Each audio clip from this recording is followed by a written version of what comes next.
25th. If you'd like tickets, call 575-622-3461.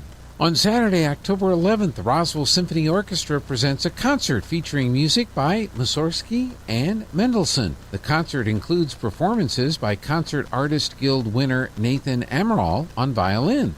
The concert takes place at 7:30 p.m. at Pearson Auditorium on the campus of NMMI. Visit roswellsymphony.org for tickets. To have your event listed on the KSVP community calendar, email calendar@ksvpradio.com. Please let us know at least 1 week in advance. This is KSVP and K229 AS Artesia.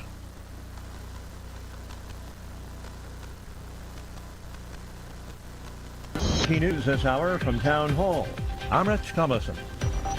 After 2 years of war, it looks like peace may be about to take hold in Gaza. President Trump says Israel and Hamas have signed off on phase 1 of his Gaza peace plan, calling for a ceasefire and the rapid return of all the hostages. It's going to be a different world. I think really the Middle East came together. Amazingly, they came together. You know, they have some countries with extraordinary wealth, and just spending a small portion of that wealth can do so much for that area. So we'll be involved in it, but the big thing is hostages are going to be released. It's probably our time would be probably Monday. The president on Hannity on the Fox News channel last night, and word of the milestone has been greeted with celebrations as well as reflection among Israelis and Palestinians. The agreement will see a pause to Israel's assault on Gaza and the release of the remaining Israeli hostages in exchange for Palestinians held in Israeli prisons, as a possible breakthrough toward ending Israel's devastating 2-year offensive on Gaza. Rabbi Duher from Rafah told the AP he had mixed emotions of happiness and pain because of all the human loss that Gazans endured. Correspondent Karen Chamis. Canadian Prime Minister Carney and President Trump are reportedly discussing restarting the Keystone XL oil pipeline project. A Canadian company pulled the plug on the Keystone project 4 years ago after the Canadian government failed to persuade then President Biden to reverse his cancellation of its permit on the day he took office. Correspondent Andrew Stewart says the cancellation killed thousands of high-paying union jobs. Government shutdown day 9. Still no end in sight amid growing concern about the impact on air travel. Watching Wall Street, Dow futures down 13 points, NASDAQ futures off 3. More on these stories at townhall.com. They say timing is everything in the gold and silver markets, and it's true. Dennis Prager here for AmFed Coin and Bullion. Although you can buy at the right time, if you buy the wrong coins, you may not make a profit. When gold was $400 an ounce, many people were talked into buying high-grade old gold and silver collector's coins. Unfortunately, most of the people who bought these so-called semi-numismatic coins, like the $20 St. Gaudens and Liberty Head gold coins, have not broken even on their investment. Incredible, given that gold has risen approximately 525% since then. So while timing is everything, if you buy the wrong coins, the timing simply doesn't matter. Having a dealer who cares about positioning you in the right types of coins or bullion will mean more to your portfolio than anything else. That's why I deal with Nick Rovich and AmFed Coin and Bullion. Whether you're buying or selling, call 800-221-7694. That's 800-221-7694. Or go to AmericanFederal.com. AmericanFederal.com. President Trump's bid for the Nobel Peace Prize has drawn added attention to the annual guessing game over who its next recipient will be. Longtime Nobel watchers say Mr. Trump's prospects remain remote despite a series of high-profile nominations and some notable foreign policy achievements, including the Gaza peace plan. The president's been nominated several times by people within the U.S. as well as politicians abroad since 2018. It's not clear whether his name was formally put forward for the 2025 cycle. Greenland's prime minister is thanking the European Union for being a trusted friend, and the PM is urging investment in Greenland's resources. Speaking to the European Parliament, Prime Minister Nielsen highlighted the challenges of climate change and emphasized the need for partnerships with like-minded countries. He did not mention President Trump's talk of annexing the Arctic island. News and analysis, townhall.com.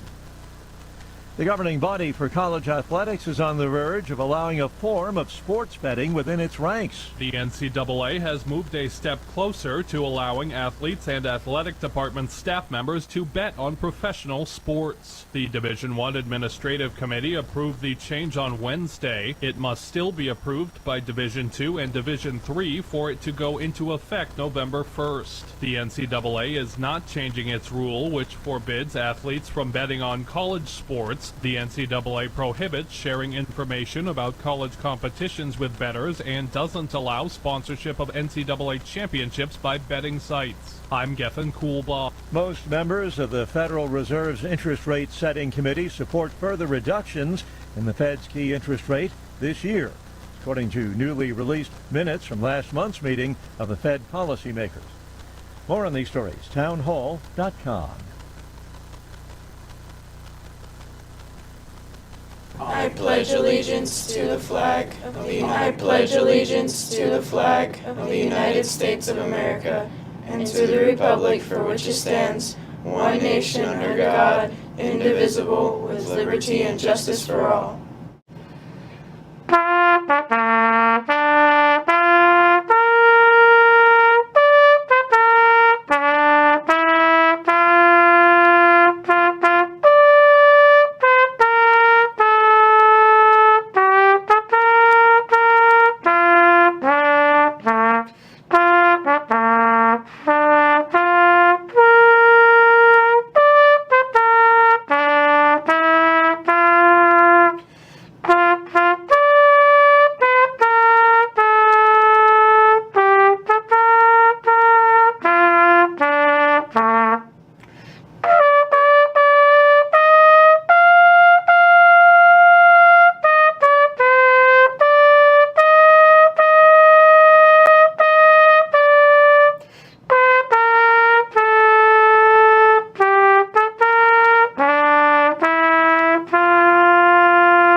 Today's KSVIP is Natalie Hip.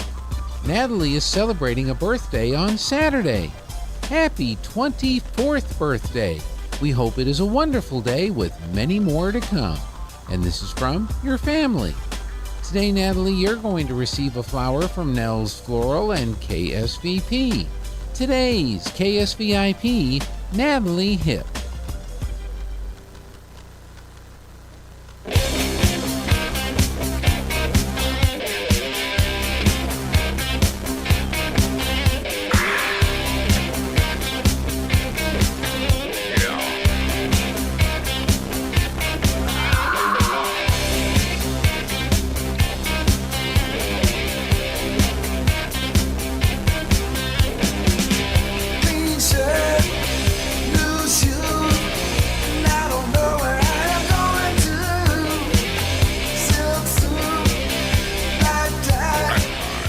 What is going on out there? Hey, good morning, and welcome once again to the Good Morning Artesia radio show. And your not sharp-dressed man is here with you today.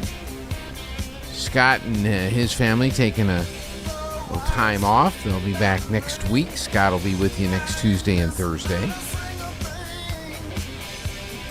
Red sky in the morning, sailor take warning. I wonder what the warning is all about. I was talking to another broadcaster last night, friend of ours, Jeff Matthews out of Las Cruces. And he basically is living in the Phoenix area, but commutes to Las Cruces to do sports. Now, that's a heck of a commute. But he was telling me that he's watching the weather there, and that there's some hurricane or cyclone or whatever that's off the Pacific coast, off the California, Baja, Mexican coast. And And about the time he's supposed to travel from Phoenix to Las Cruces this weekend for sports, that there's supposed to be bad weather and dust storms around Lordsburg and all that other kind of stuff. And then I see the red sky this morning and I go,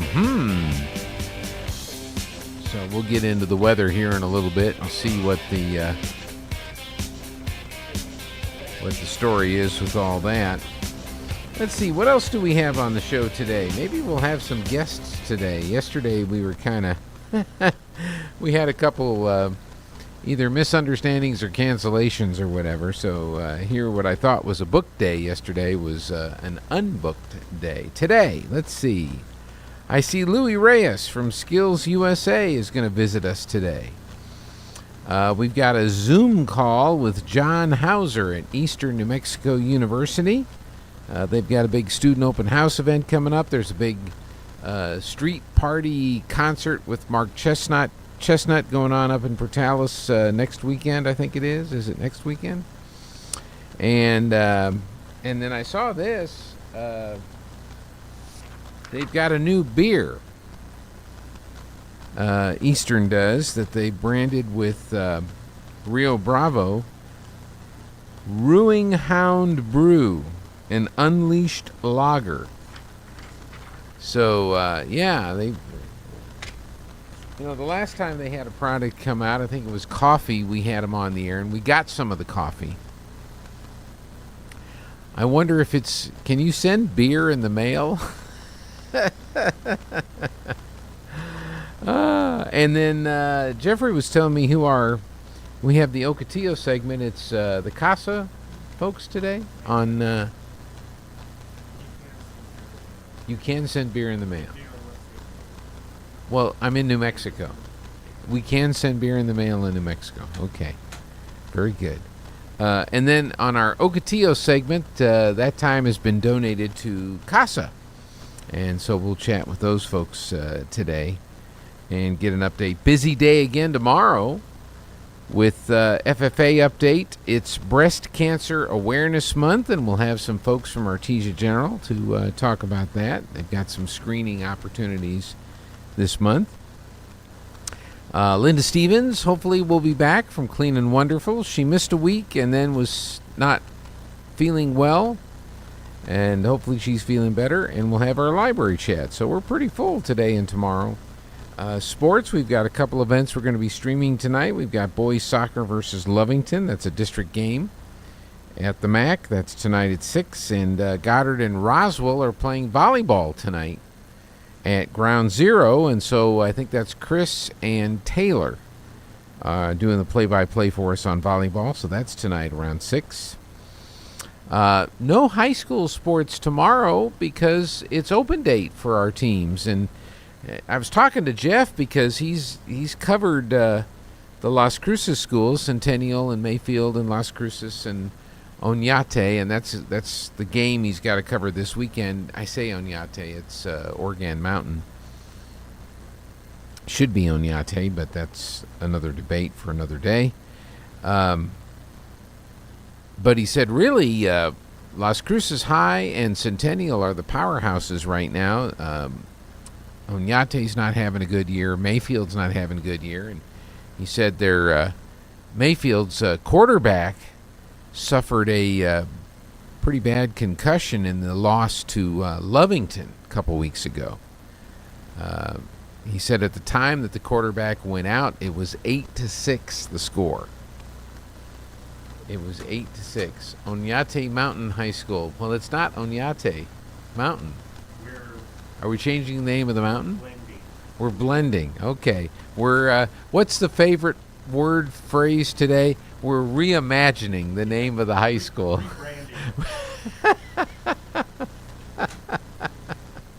If I hear that term one more time, we're reimagining our... Get out of here. You guys are rebranding is what you're doing.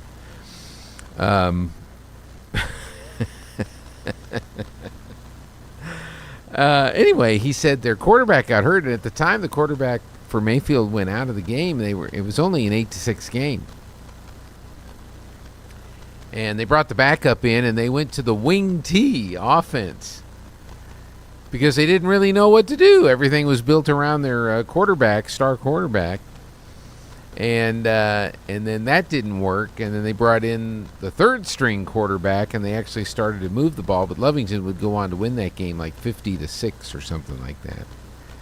But what was interesting, I told them, is that the last 3 weeks of the season, as far as who's going to win the district, this super district that we're in, it's kind of interesting how the schedule worked out, because it's the 3 of the 4 teams that are probably going to get a bye and finish in the top 4, and Mayfield are all playing each other. So next week, Goddard goes to Mayfield while Artesia goes to Roswell. The following week, Mayfield goes to Roswell while Goddard comes to Artesia. And then the last week of the season, Artesia hosts Mayfield, and Goddard and Roswell play each other. So you've got those 4 teams that are all going up against each other over the next 3 weeks in what most likely will determine who's going to be in the top 4 and what the order of the top 4 is going to be. But if Mayfield doesn't have a quarterback and they're not playing very well without their star quarterback, and we've got a lot of awareness about concussions and stuff nowadays, so we hope he's okay and will be able to come back. But from what Jeff was telling me, it was a pretty bad concussion. But is Artesia going to be one? Is Roswell going to be one? Is Goddard going to be a spoiler? Is Mayfield going to be a spoiler in any of this?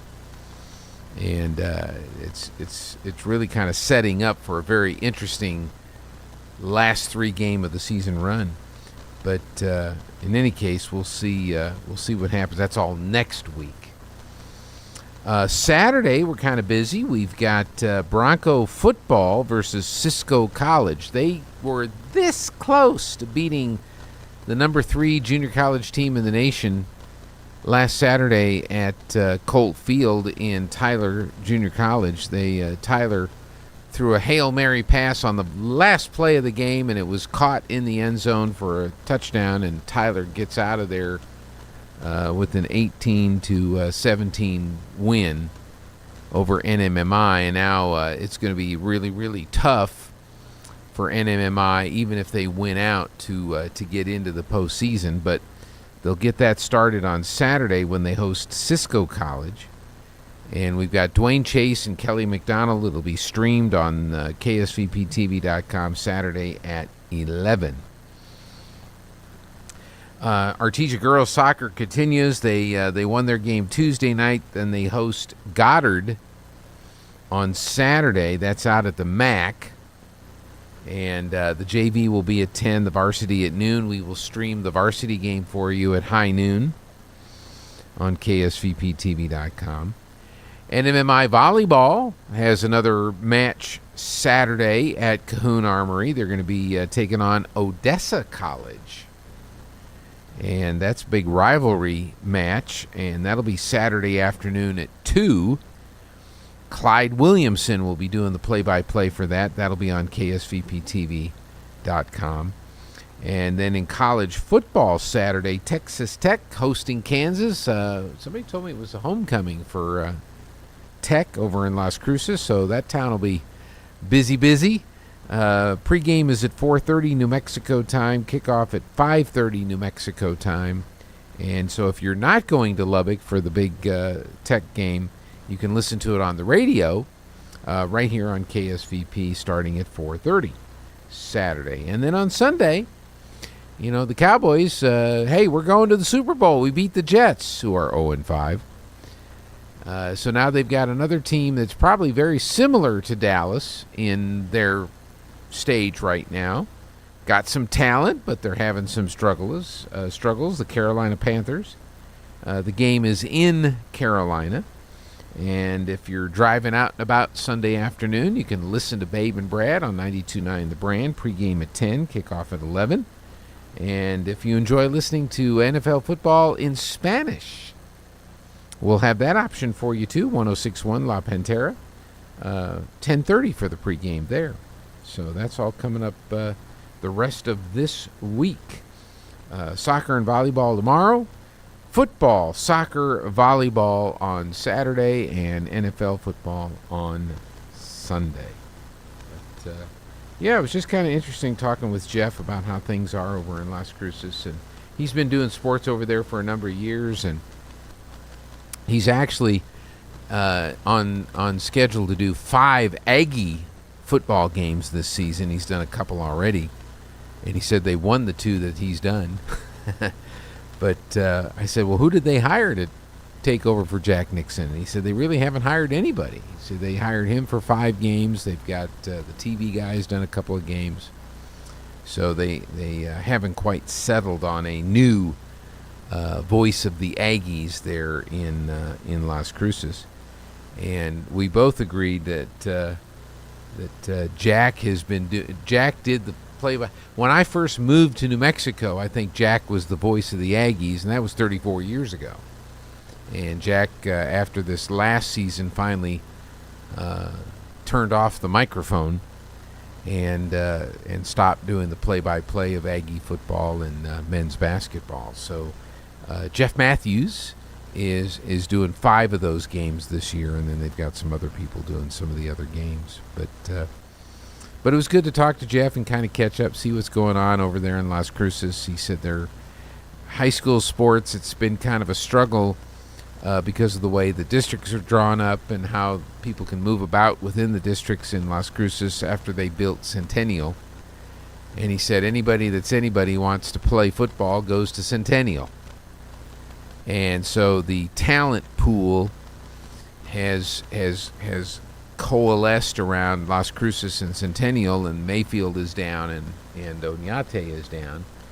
And in his opinion, Las Cruces, after the junior class graduates after the next school year, not this year, but next year, he said Las Cruces could be down just like Mayfield and Oñate, and there'd only be one big football program there in Las Cruces area amongst their 4 schools. And who knows? People planners look out into the future and they say, hey, here's what the growth patterns are, and we need to be ahead of these growth patterns so that we're not stuck with overcrowded schools and bad situations. And so maybe that was the right decision to do, to build a 4th high school in Las Cruces. But how it's affected, how they've handled where students go to school within the district and where you live and some of those issues is what Jeff is telling me. Is he said that's not worked out super well for some of those schools. So be interesting to see. All right, let's take a look at our weather as we had that red sky this morning. So what's going on with our weather, Steve-O? I'm meteorologist Steve Hamilton with your Pecos Valley weather. High pressure will be hanging around through the upcoming weekend. 80 to 85 on our afternoon highs today. We're expecting sunshine. Wind should stay pretty light, maybe 5 to 15 miles an hour. Overnight, some clouds, upper 50s, and then low to mid 80s for the afternoon high on Friday and sunny. Warming up a little bit on Saturday, mid 80s and sunny, maybe a shower Sunday. I'm meteorologist Steve Hamilton, and that's your latest forecast. Cloudy skies, 63. We're going to see the sun pretty much throughout the day today, and looks like we're going to hit 82. Boy, they're out there early, aren't they?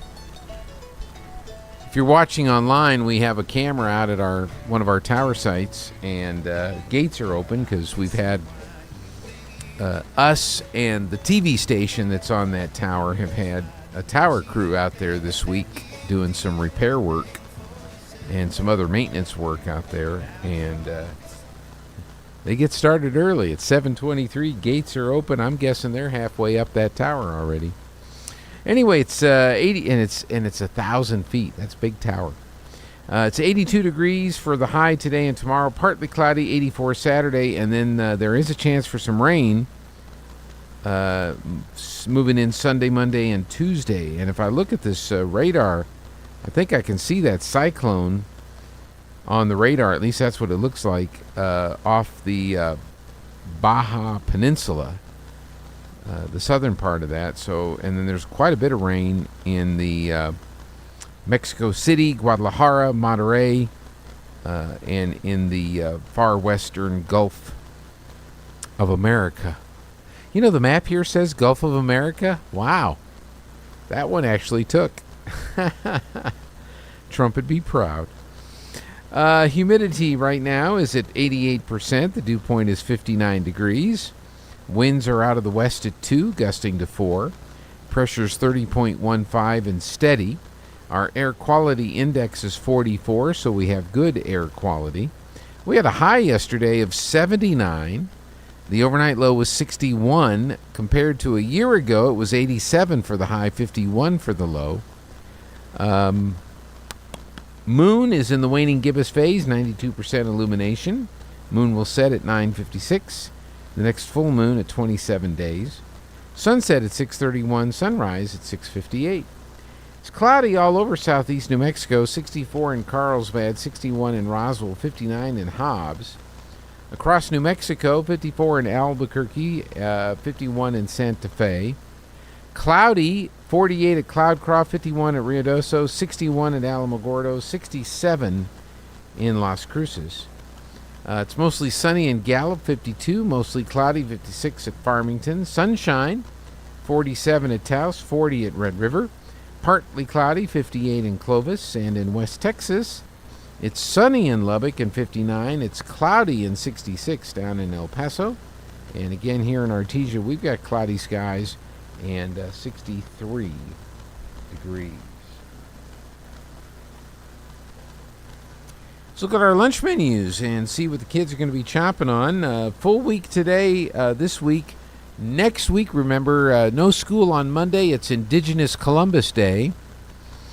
And no school next Friday for parent-teacher conferences. But there's a school today and tomorrow. Breakfast muffin for breakfast. Lunch today will be the roast turkey and gravy, mashed potatoes, dinner roll, green beans, and green apple. How did that song go, Jeffrey? Didn't the green apple song? What's the song that has the lyrics about the green apples?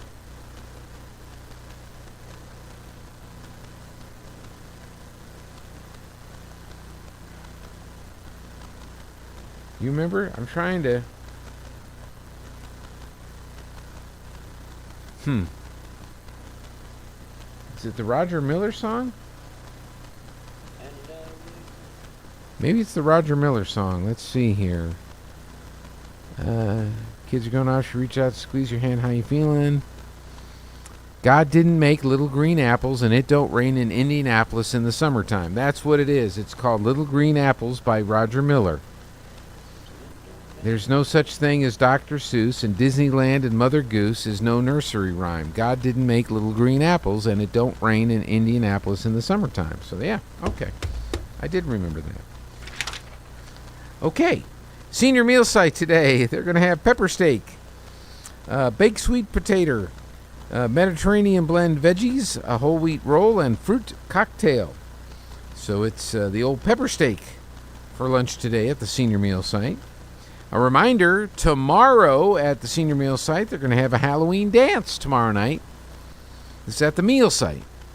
6 to 9 p.m. It is a costume party, so dress up in a Halloween costume and go to the senior meal site for the dance tomorrow night. Senior Center will have the exercise video at 8:15. The painters will be painting at 9 o'clock.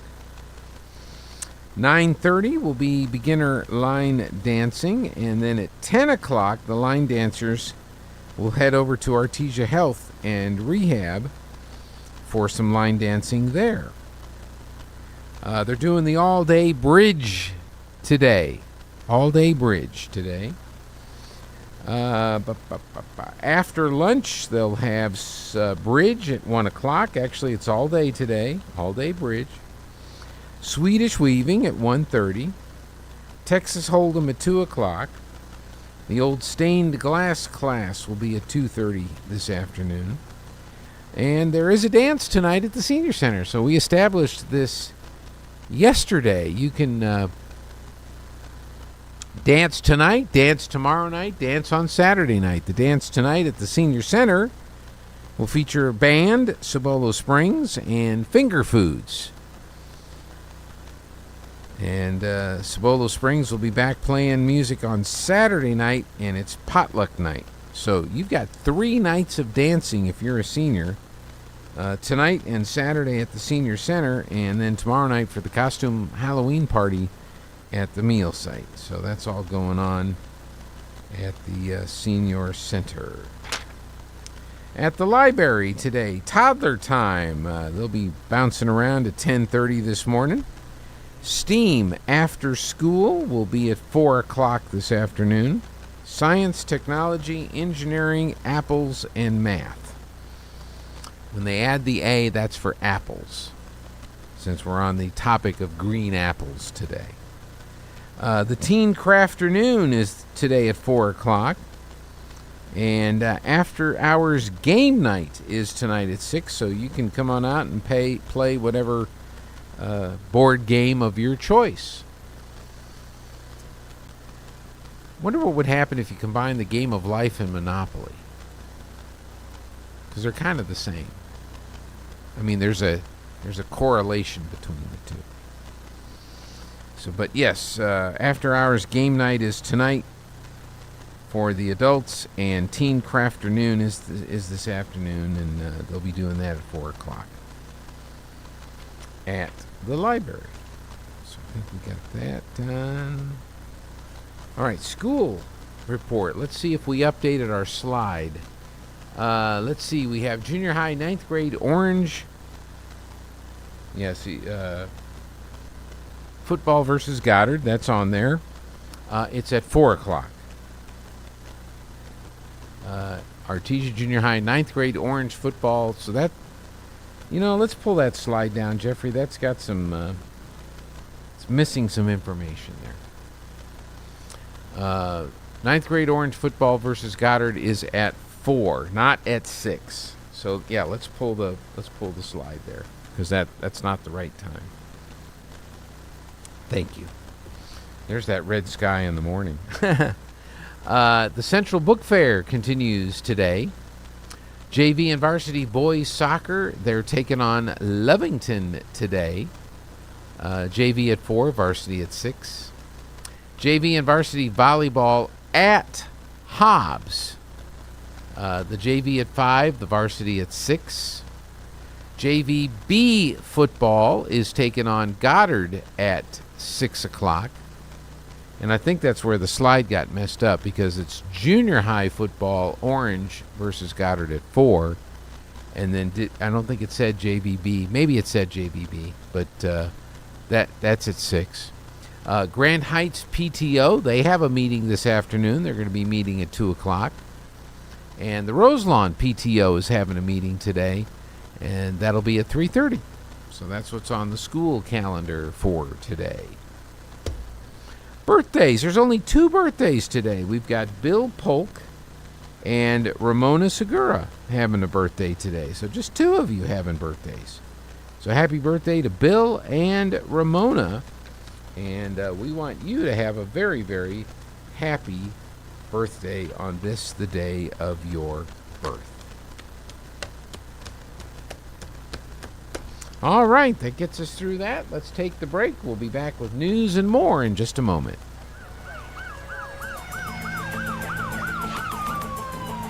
When you or a loved one need medical transport, Trans-Aero answers the call. Trans-Aero Medevac operates 3 rotorcraft bases and 1 fixed-wing base in southeastern New Mexico, allowing them to respond quickly to emergencies across diverse terrains. Their fleet extends coverage deep into New Mexico and West Texas, including Artesia, Carlsbad, Roswell, Ruidoso, Midland, Lubbock, and the surrounding areas, ready to answer the call when every second counts. Trans-Aero Medevac, proudly serving southeastern New Mexico and West Texas. Flown for free, thanks to the partnership from the City of Artesia, Trans-Aero Medevac. Life support by air. Fall means Graves Farm and Garden is open and ready to help you stock up on fresh, locally grown produce, including squash, zucchini, watermelons, and of course, fresh roasted green chili, from mild to extra hot. The pumpkin patch is open and ready for you to pick your own pumpkins, and there's pumpkin rides each weekend in October. Plus, Graves has a variety of hay as well as oak firewood with delivery available. Open 8:30 to 5 Monday through Saturday, 1 to 5 on Sunday, just 6 miles south of Roswell on the Old Dexter Highway. Follow the signs to Graves Farm and Garden, where fall time gets its flavor. To be a champion, each team member must do their part to help the team win. That is true in business too. Edge Safety and Services LLC want to do their part to help your business win. They specialize in several field services: sandblasting, coating steamers, pressure washing, repairs, and cleanouts. Edge Safety also offers drug and alcohol screening and on-site services and safety trainings to make you better. Edge Safety and Services LLC, 575-736-1047. Proud supporter of the Artesia Bulldogs. It's lunchtime in Artesia. Why settle for ordinary when you can have extraordinary? At La Fonda, we've been serving Artesia since 1965 with authentic New Mexican favorites. I'm on my lunch break, and nothing beats La Fonda's green chili chicken enchiladas. Fast, hot, and delicious. Join us weekdays from 11 to 2 at 210 West Main. Dine in, take out, or call ahead at 575-746-9377. Make your lunch break the best part of your day. La Fonda, where flavor feels like home. If you're missing a tooth or several teeth, a dental implant may be the ultimate solution. Implants look and feel so much like real teeth that you probably forget you have an implant. Maupin and Brown Dentistry is one of New Mexico's most experienced implant providers, with literally thousands of implant patients who are absolutely delighted with the results. Call Maupin and Brown today for an evaluation. You'll be surprised how affordable implants can be. Maupin and Brown, your choice for experienced, state-of-the-art dentistry. Attention small business owners. Tired of the hassle of managing IT? PVT Internet for Small Business is here to help. With our Smart Biz Service and PVT Command Works app, you get business-grade internet and Wi-Fi without the hassle. Perfect for hospitality, retail, industrial, and professional services. Plus, our 24/7 customer support ensures you're never alone. Sign up today and let PVT Smart Biz handle the tech so you can focus on your business. Elevate your business with PVT Internet. Visit pvt.com or call 575-748-1241 to sign up now.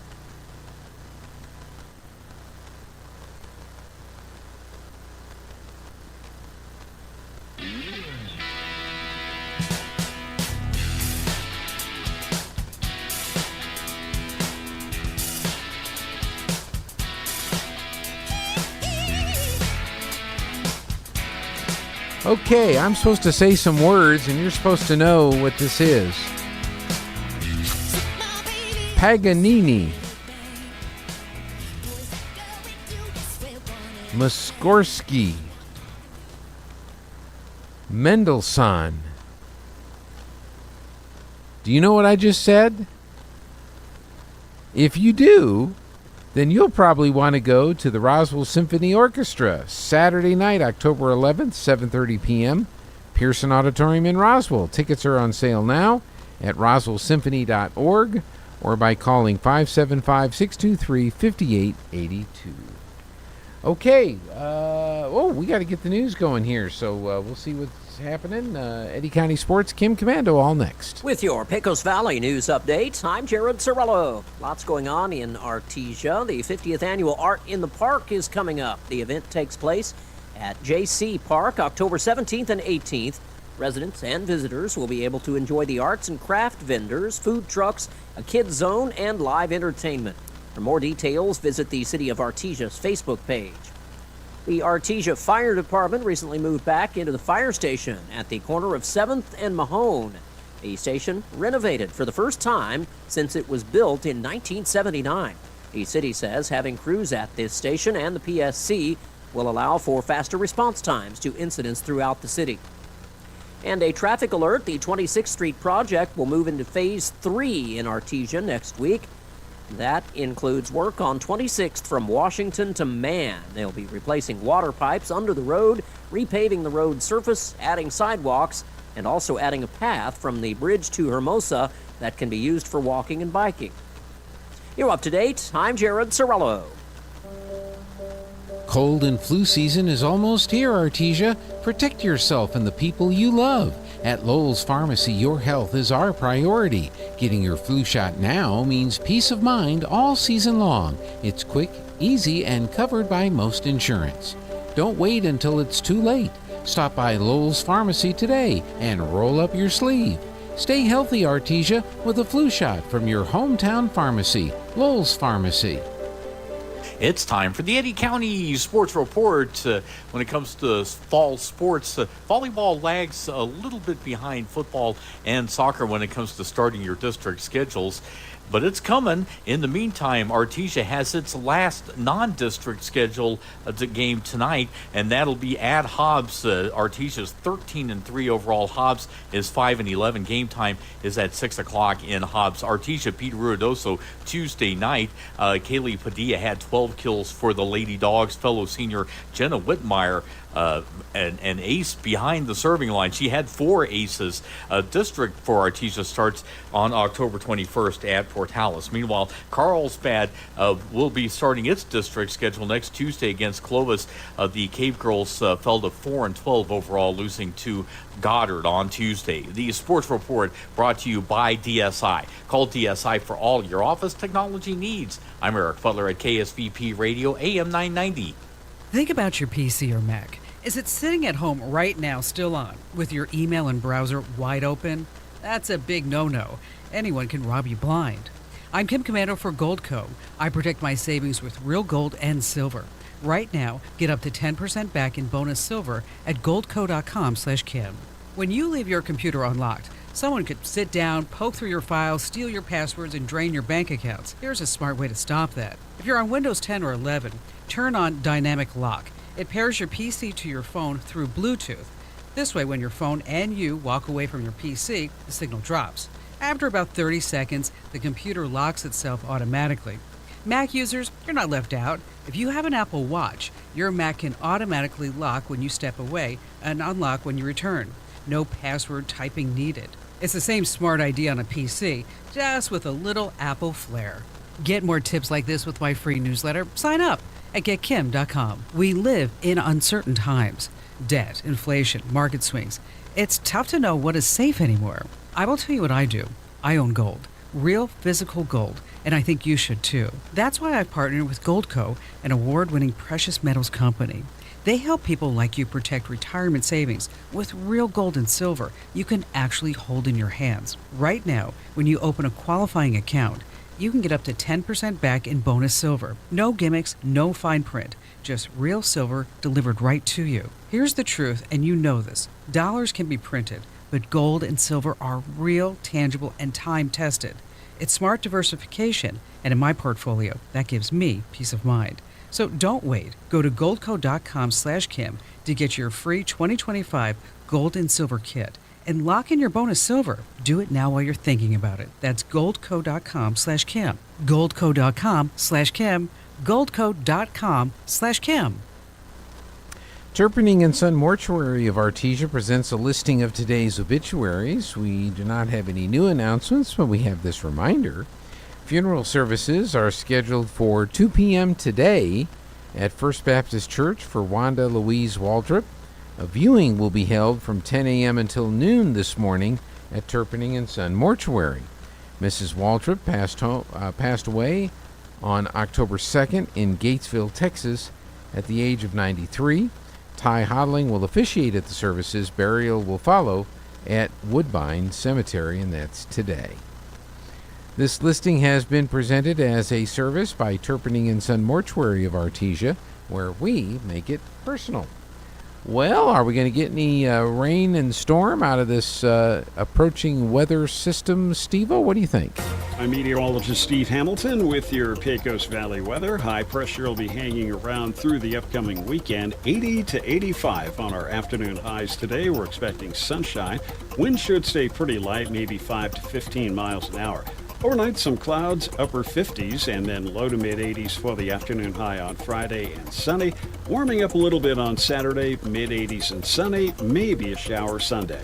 I'm meteorologist Steve Hamilton, and that's your latest forecast. We've got cloudy skies over Artesia, 64 degrees, 65 in Carlsbad, 62 in Roswell, 60 in Hobbs, America. It was only 79 yesterday compared to 87 1 year ago. That's not too bad. Light winds.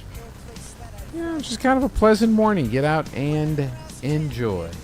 All right, let's see what the markets are waking up to this morning.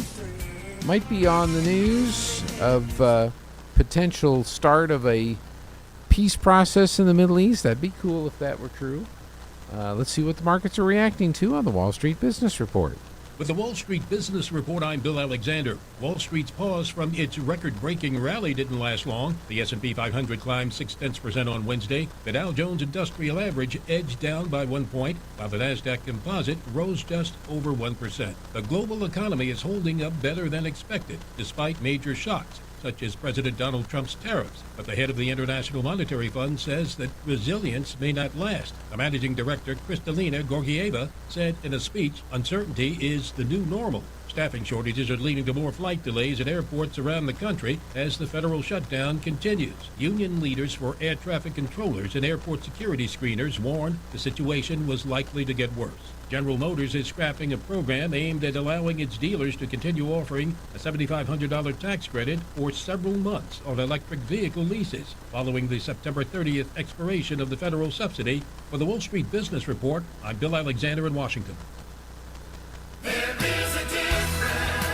When was the last time a bank asked you if you'd like to keep more of your money? At Artesia Credit Union, you pay yourself by avoiding big bank fees and all the corporate investors that go along with them. Let Artesia Credit Union help you achieve financial happiness. From home and auto loans to a working line of credit or sending your kids to college, membership is open to anyone who calls New Mexico home. Stop by the branch on 5th Street or log on to artesiacu.org. Artesia Credit Union, member NCUA, an equal housing lender. Fall is here and it's time to cozy on up to the Cow, the Calico Cow Fabric and Gift Shop. The Calico Cow is your authorized handy quilter long arm dealer. They make their own quilts, shirts, and rope bowls right at the Cow, so come in and check out all the fall and Christmas fabrics that are arriving daily, plus stellar fabrics for our interstellar travelers. The Calico Cow has brother sewing machines with great fall specials and come with warranties, plus they can fix and perform maintenance on all brands. So log on to RoswellQuilting.com to order. The Calico Cow Fabric and Gift Shop, 200 East College in Roswell. Want to know how? Come cozy up to the Cow. I'm Brett. I work at Chevron, and this is my New Mexico. Camping is one of my favorite things to do here. There's really nothing like it. I feel a lot of pride working for Chevron. Lowering carbon intensity is very important in my job. New Mexico really is the land of enchantment. Learn more at chevron.com/Brett. Welcome to Answers with Ken Ham. The account of origins presented in the Genesis is a simple but factual presentation of actual events and provides reliable basis for man's worldview and a framework for scientific investigation into the question of the origin and history of life. Answers with Ken Ham is brought to you by Harvest Fellowship at 2307 West Main in Artesia. Call Pastor Ronnie Williams at 746-6195. Now, today's Answers with Ken Ham. Are visits to heaven real? This is Ken Ham, author, speaker, and blogger on science and the Bible's reliability. Many popular books and movies recount near-death experiences where a person supposedly went to heaven and came back again. But are these visits real? Well, we need to compare everything we read to God's Word. In Scripture, any vision of heaven focuses on God's glory and our unworthiness to be in His presence. There's no focus on loved ones or the fun experiences. It's all about God, as it should be. But these stories of supposed visits to heaven focus on distinctly human things like loved ones or the person's feelings. Instead of getting our doctrine of heaven from books, we need to start our thinking with God's Word, beginning in Genesis. Get more Bible-based teaching when you go to AnswersRadio.com. Be encouraged to start your thinking with God's Word when you visit us at AnswersRadio.com.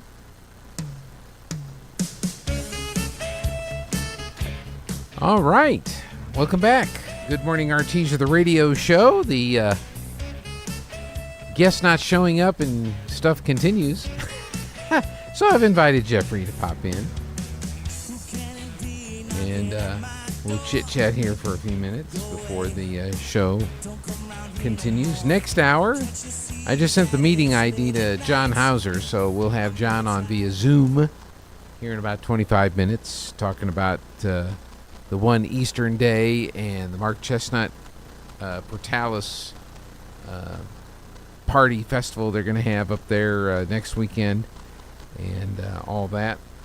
There was a story in the Roswell Daily Record. You know what that is, Jeffrey? Have you ever heard of the Roswell Daily Record? I once heard about that. Yeah. I believe the term for it is a newspaper. Okay. I remember seeing it when I lived in Roswell. Yeah, yeah. The building. Right, they have a building. Yeah. Yeah. You know, people are saying the same thing about radios. What's a radio? That's why I was never really a fan of Sirius XM or whatever, calling themselves radio. Yeah. Because it was kind of radio, but it wasn't, it was, they should have called it something else, But it's satellite radio. Well, I don't know. Anyway, they had some air races in Roswell. Did you know they had some air races up there? Another thing, I did hear about it. I wasn't able to go participate and see anything, but a lot of people did. Well, that's what they're trying to find out. Mm-hmm. So the Airport Commission, the Roswell Airport Commission, met recently. And this is a Terry Harbor story in the Roswell Daily Record that was published today. Yep.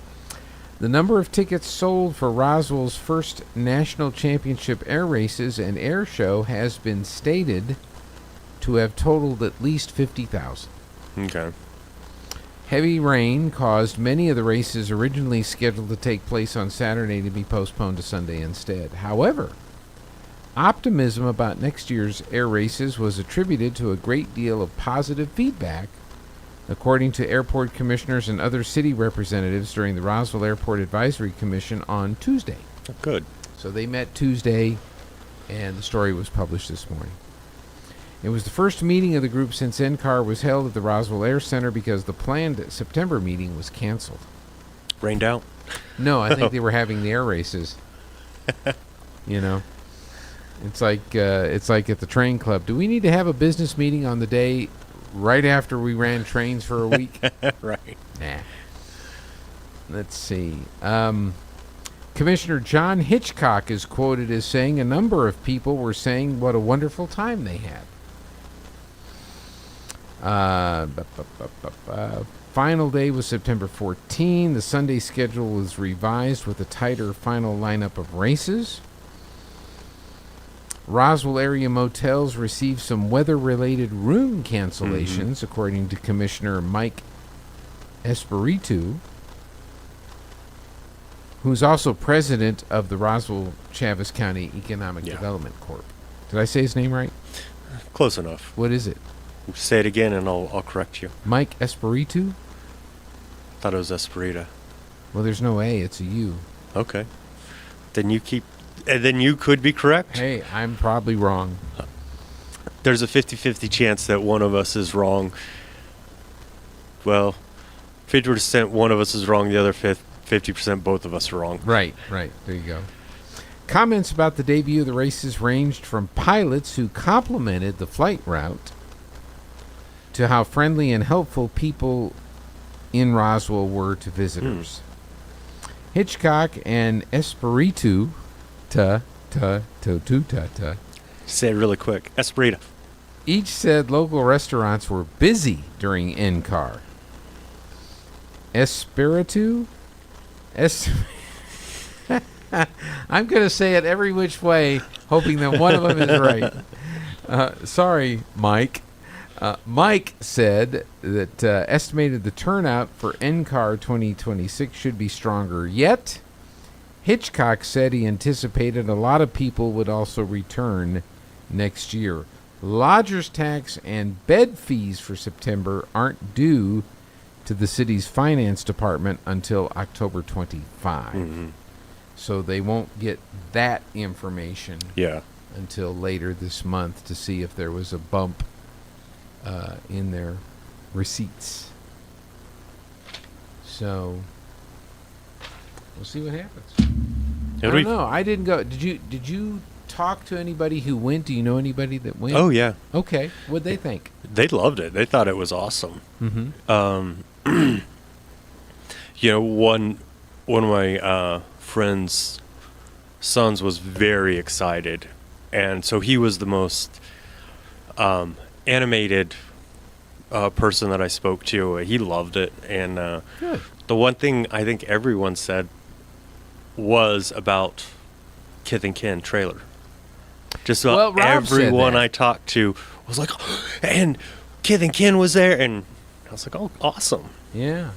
Well, yeah, because I had reached out to Rob to see, and he said it was kind of slow Wednesday, Thursday, but Friday it started to pick up, and even on Saturday with the cancellations, they were still super busy. Good, yeah. So, but everyone, they were, and it's like Charles was describing the races of what they were doing, and I couldn't quite grasp it, but I was like, oh, dude, that's awesome. I want to see it next year so that I can be as excited as he is.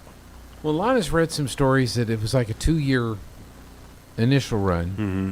So next year would be year 2. And so we'll see how things turn out. And then after that, I guess they'll make a determination if that's going to become the permanent home for all that. Here's a funny. This is a rather large female. I guess it's part of a traffic stop. Screaming at a police officer. Now, this is AI. Okay. This is not real. The name of the AI is popping up here, so this is not real. So this rather large individual is screaming at the cop. Why is that other officer standing so far away?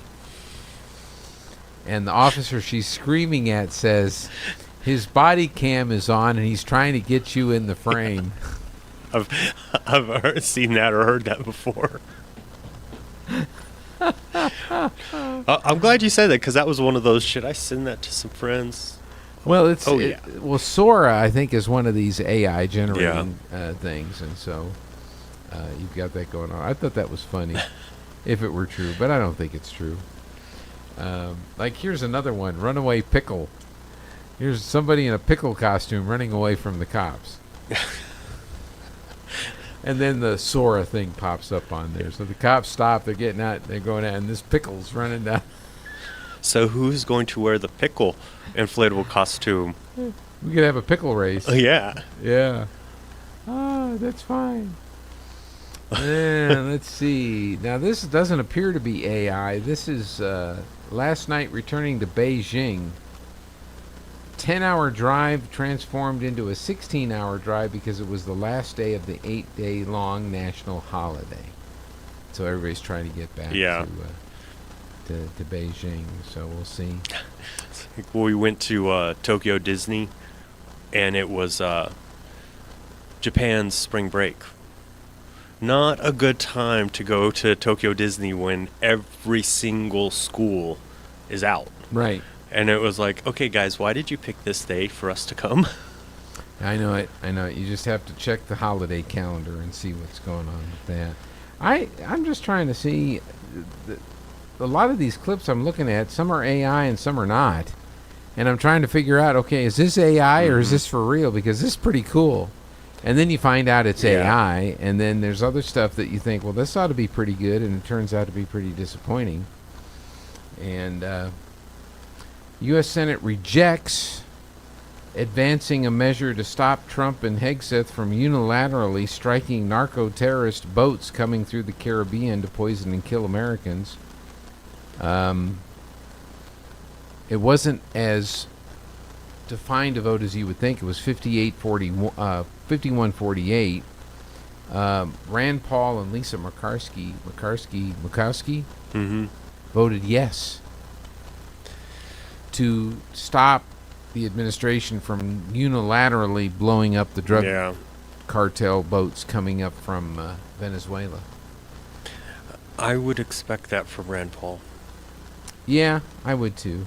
It's disappointing, but I've come to expect that kind of thing from him. Yeah. Here's a sticker that you can put on the number on your license plate, so the number is still the number. Mm-hmm. but it can't be picked up by cameras. Oh. So when the traffic cams or the police cams scan your plate, yeah, a number is missing from the plate number. Oh. And according to community notes, that is illegal. Yeah. In all states. I was going to say, I was like, do not do this. This is illegal. That would have saved me on finding out that I had some tickets from around the country. Right. What? So I ran a red light in Phoenix on 17 years ago, and you're just now sending me a ticket? That's right. All right, just some things coming across our desk. I guess Louis forgot he was supposed to be here today. And we tried to call his office, and we forgot. He doesn't have one. So we don't know how to get a hold of Louis because he doesn't have an office to call. So maybe we'll get him on next week sometime. I'll run into him somewhere and reschedule it. He'll run into you. All right. This is KSVP Artesia. It's 8 o'clock. From Town Hall, I'm Rich Commerson. After 2 years of war, it looks like peace may be about to take hold in Gaza. President Trump says Israel and Hamas have signed off on phase 1 of his Gaza peace plan, calling for a ceasefire and the rapid return of all the hostages. It's going to be a different world. I think really the Middle East came together. Amazingly, they came together. They have some countries with extraordinary wealth, and just spending a small portion of that wealth can do so much for that area. So we'll be involved in it, but the big thing is hostages are going to be released. It's probably our time would be probably Monday. The president on Hannity on the Fox News channel last night. The word of the milestone has been greeted with celebrations as well as reflection among Israelis and Palestinians. The agreement will see a pause to Israel's assault on Gaza and the release of the remaining Israeli hostages in exchange for Palestinians held in Israeli prisons, as a possible breakthrough toward ending Israel's devastating 2-year offensive on Gaza. Ravi Duher from Rafah told the AP he had mixed emotions of happiness and pain because of all the human loss that Gazans endured. Correspondent Karen Chamis. Canadian Prime Minister Carney and President Trump are reportedly discussing restarting the Keystone XL oil pipeline project. A Canadian company pulled the plug on the Keystone project 4 years ago after the Canadian government failed to persuade then President Biden to reverse his cancellation of its permit on the day he took office. Correspondent Andrew Stewart says the cancellation killed thousands of high-paying union jobs. Government shutdown day 9. Still no end in sight amid growing concern about the impact on air travel. Watching Wall Street, Dow futures down 13 points, NASDAQ futures off 3. More on these stories at townhall.com.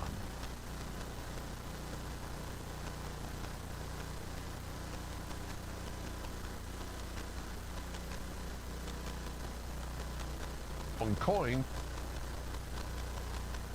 Now, many people were talked into buying high-grade old gold and silver collector's coins. Unfortunately, most of the people who bought these so-called semi-numismatic coins, like the $20 St. Gaudens and Liberty Head gold coins, have not broken even on their investment.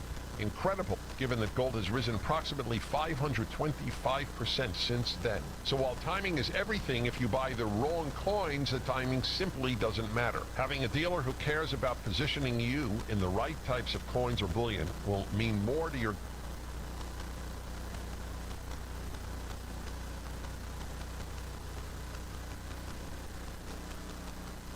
94. That's 800-221-7694. Or go to AmericanFederal.com, AmericanFederal.com.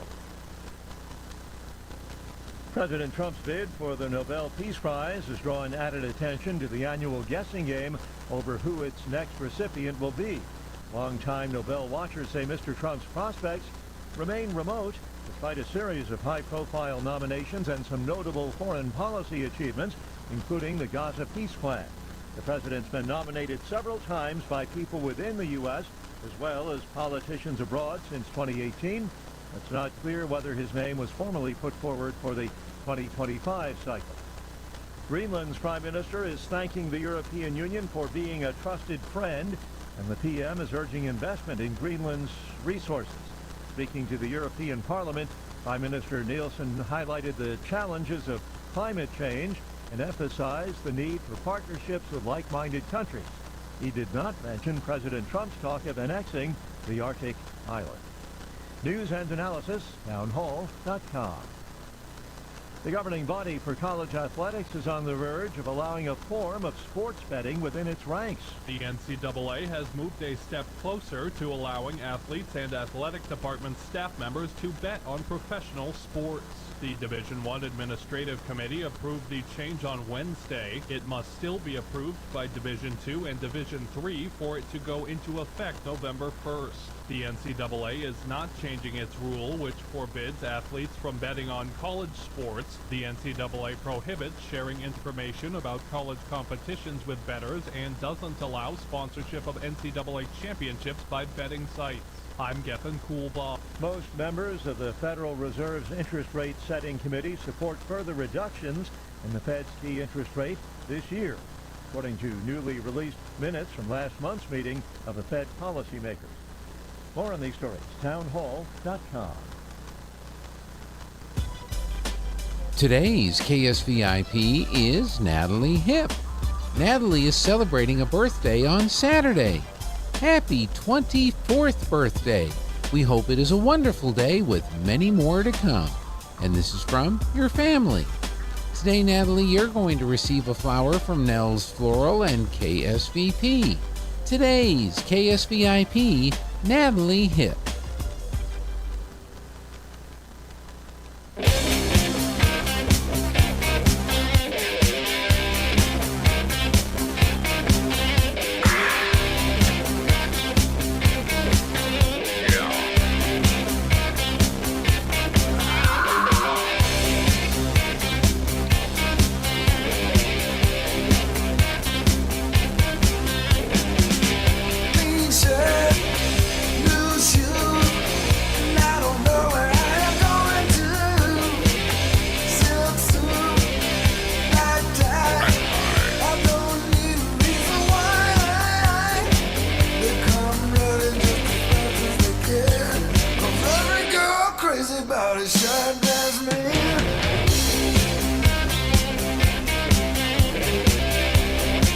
Well, you've got the not-so-sharp-dressed guy today. Scott's off this week. He'll be back with us Tuesday and Thursday next week as we work through our...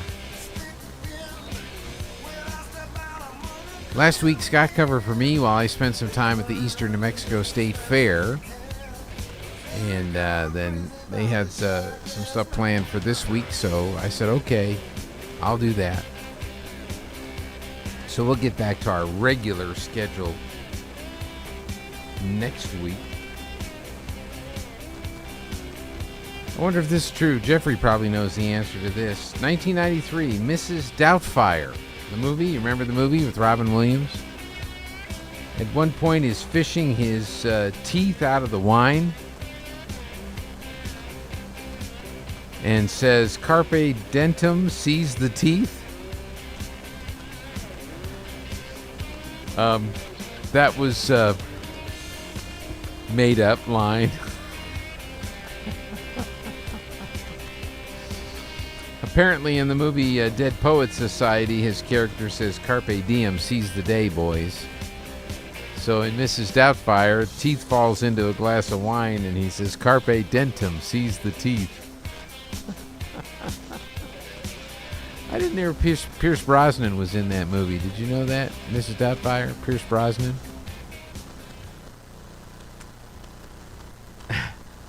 He looks pretty disgusting when she's holding up the glass. Is that Sally Field that was in that? And then he's grabbing the spoon.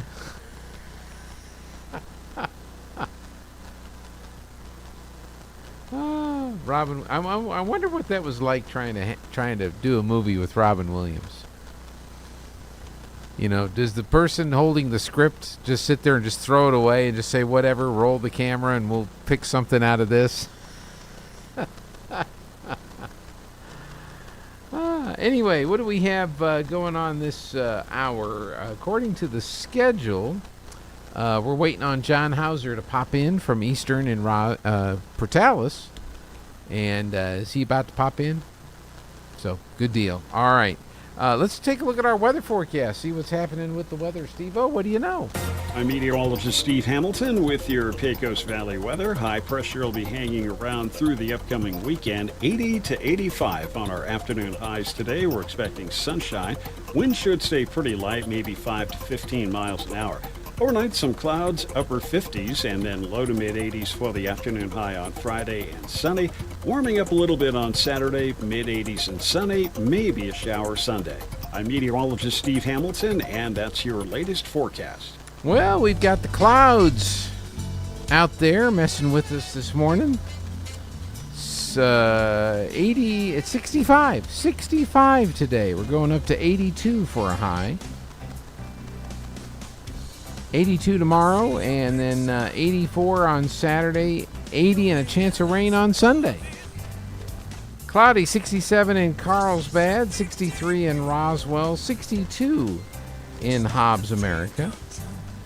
And our winds are out of the south-southeast at 2, gusting to 7, pressure 30.16. We had a high yesterday. I can find my note.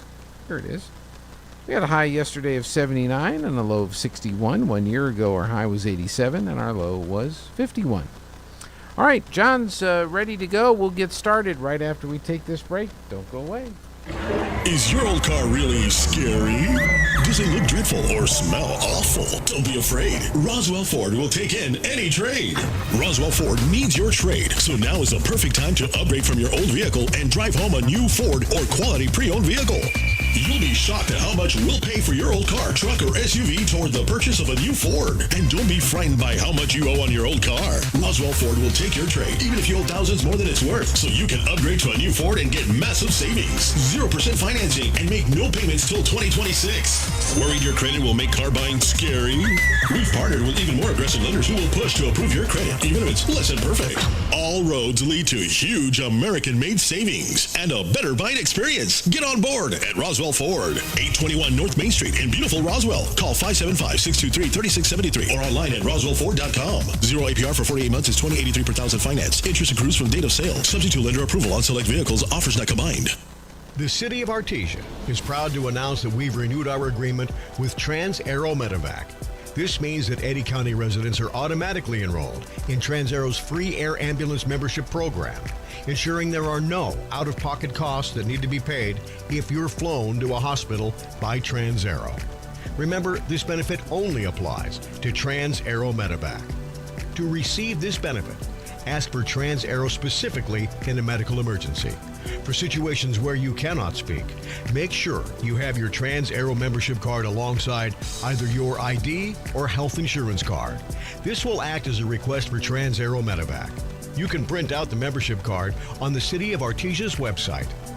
In life's most critical moments, Trans-Aero, the City of Artesia, and our partners stand ready to help when you need it most. If you're an Eddy County resident, take advantage of this free benefit and make sure you fly with Trans-Aero Medevac. Incredible in Artesia is open for business, ready to give you the hometown quality and customer service you know and love. Georgia and her team specialize in in-house design for quality custom business cards at a competitive price. From scanning to desktop publishing, if you need it, they can do it. On Main Street across from the Derrick Floor statue in downtown Artesia. For all your printing needs, think Incredible. Are you still dealing with that toothache? Or are those wisdom teeth bothering you? This is Dr. Sarah Usher at Carabelli Dental, and we've got you covered. From root canals and implants to crowns and dentures, we have advanced treatment options for you. Our team is focused on every detail to give you a personalized and professional experience. Discover dental care that's comfortable, modern, and made just for you. Come visit us at Carabelli Dental, where your best smile begins here. Come see the team at Carabelli Dental or call 575-622-4455. No doubt about it, our favorite season is fall. Leaves fall, temperatures fall, and electric bills fall. Fall brings us the joy of mowing our lawn for the last time and the sadness of picking that last tomato. Here at Roswell Seed Company, we start to talk about pansies, broomweed, and the first freeze. Yeah, we can get downright giddy. This is Ben Manette from Roswell Seed Company, reminding you that fall is when Mother Nature starts to show off. Try not to miss any of it. come on. Let's have one more. No, I'm good. And you are too. I called Tommy for a safe ride home. Don't get hammered. Stay out of the slammer. Never drink, then drive. This message from the Eddy County DWI program.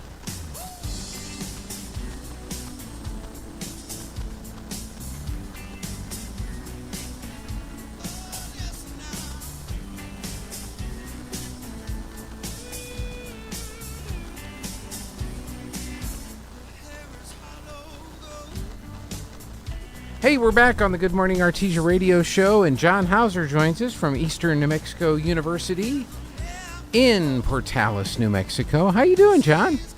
Pretty good, Gene. How's it going? Oh, doing great. My engineering friend from Waco, Texas just popped in. Hadn't seen him in a while, so we've got some work for him to do over the next few days. He said, what do we do? You're looking real good here from what I can see, man. So Well, look pretty healthy there and everything. So Lost a couple pounds. yeah, looks like it. You're looking good. But he said, what are we doing? I said, everything in here goes down there.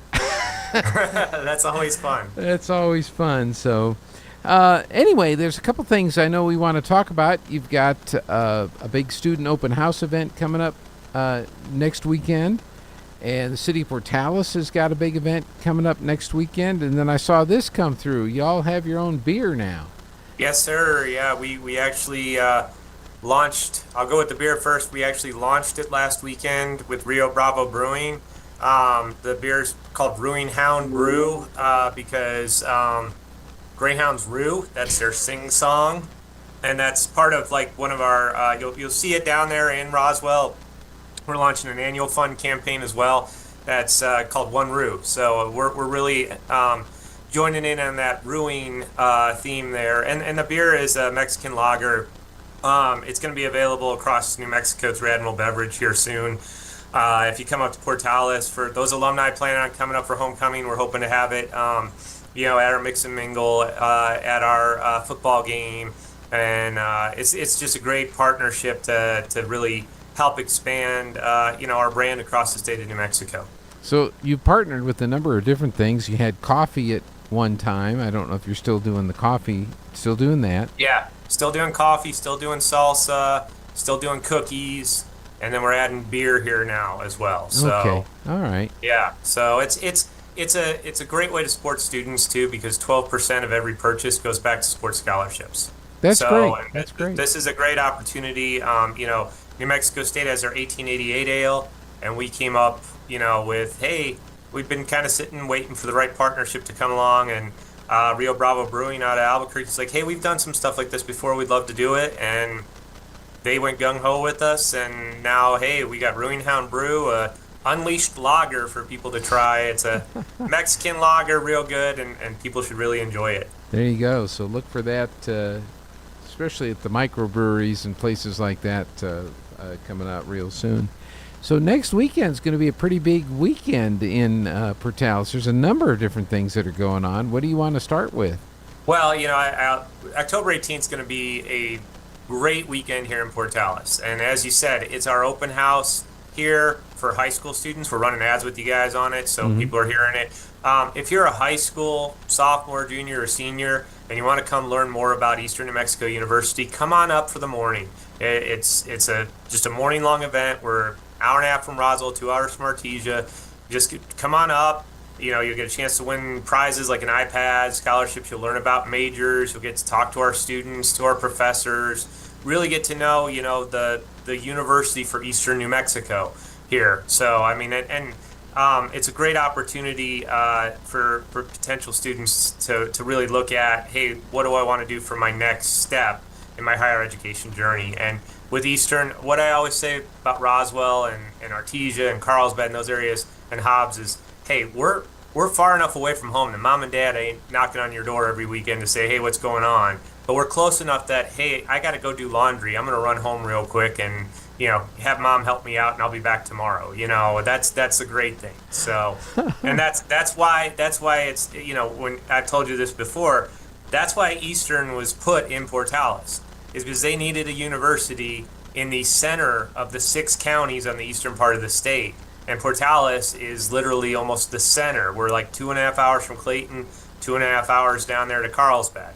So that's why they put us here, and that's one of the big reasons that the state put the university here. There's a lot of other reasons as well, but that that gives the opportunity for anyone in your listening area that wants to come up and check us out October 18th. We have our open house, and that's at enmu.edu/open house.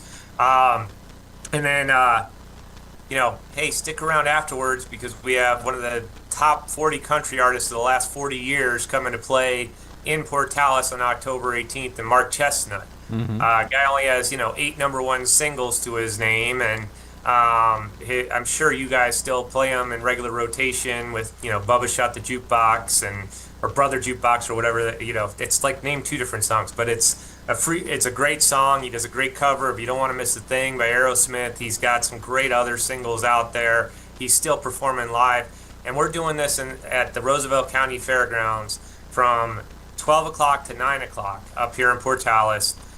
We have 4 bands going, 3 before them. One's a local band called Phil and the Feel-Goods.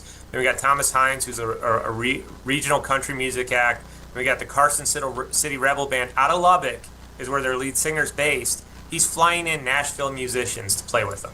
Wow. So it's going to be, I hadn't really heard of them, but I got recommended them, and I talked to them, and I saw their stuff. I was like, holy cow, these guys are good. So they're professional musicians that are coming and play from 5 to about 6:30, and Mark Chestnut will hit the stage at about 7 o'clock. And the other great thing about it is we're bringing in Enchantment Vineyards to be our wine and beer vendor, so we will have beer and wine for sale out here too. And another great thing is we're going to have food trucks out there. So you can bring your own chair. And it's supposed to be 80 and sunny up here. It's not going to be one of those 40 and windy days in Portales that we get sometimes. 80 and sunny. It's light jacket weather. You get to come out. We're going to be at the Roosevelt County Fairgrounds, back where they set up all the rides. So it's going to have a giant dance floor too. So if you want to come dance, if you want to come have a beer, if you want to grab a glass of wine, if you want to come try, Coach Jay's barbecue, because you've heard so much about that in Portales, they're going to be out there with their food truck. So Wow. It's a family fun environment. The tickets are $40 for adults, and kids are 18 and under are $20. But I'm going to throw this out to your listeners right now that if they want to come, I'll give them $10 off a ticket if they buy their ticket before October 17th. All they got to do is use the code Greyhounds at checkout. That's Greyhounds with an S, and they get $10 off an adult ticket. So it'll only be $30 for an adult ticket for you to come up. And people can, we also have our Peanut Valley Festival going on at the front, which is a free event. So what people can do is, and that's our crafting fair. So there's quilters and people selling trinkets. It's a cool little fair that we have going on. That's free. We're going to give everybody that buys a ticket a wristband so they can go in and out freely. So if they want to walk over to the Peanut Festival, check that out for a while. If they get there at 1 and, hey, I want to run back to the hotel, I'm going to go back to my friend's house, grab dinner, come back. As long as they get that wristband, we're going to let them in. They're going to be fine. So it's easy access. Come and go. Bring your own chairs. We'll have some bleachers there if people don't want to haul in their chairs. But it's a family fun, unique event. And the great thing about this event too is it's not ENMU as it was in the past when we brought Rodney Atkins here and stuff like that. This is Roosevelt County, the Roosevelt County Chamber of Commerce, J.P. Stone Community Bank, and Eastern New Mexico University all combining to bring a major country music artist here to the high plains of Eastern New Mexico, like we used to do 30 years ago when George Strait would roll into Greyhound Arena, or Kenny Rogers, or Pat Benatar.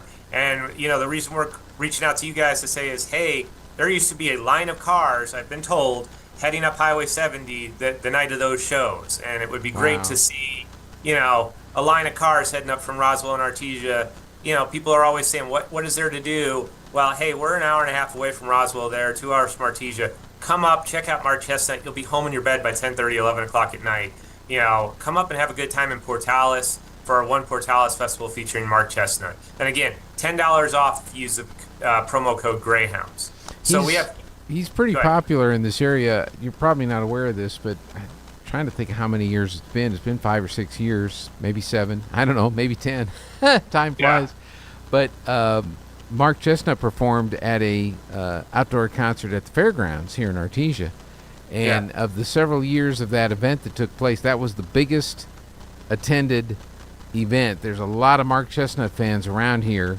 and people came in from all over to hear him sing, and he put on a great show. So you know he's going to put on a great show in Portales, and it sounds like the lead-up acts are going to be fantastic to watch as well.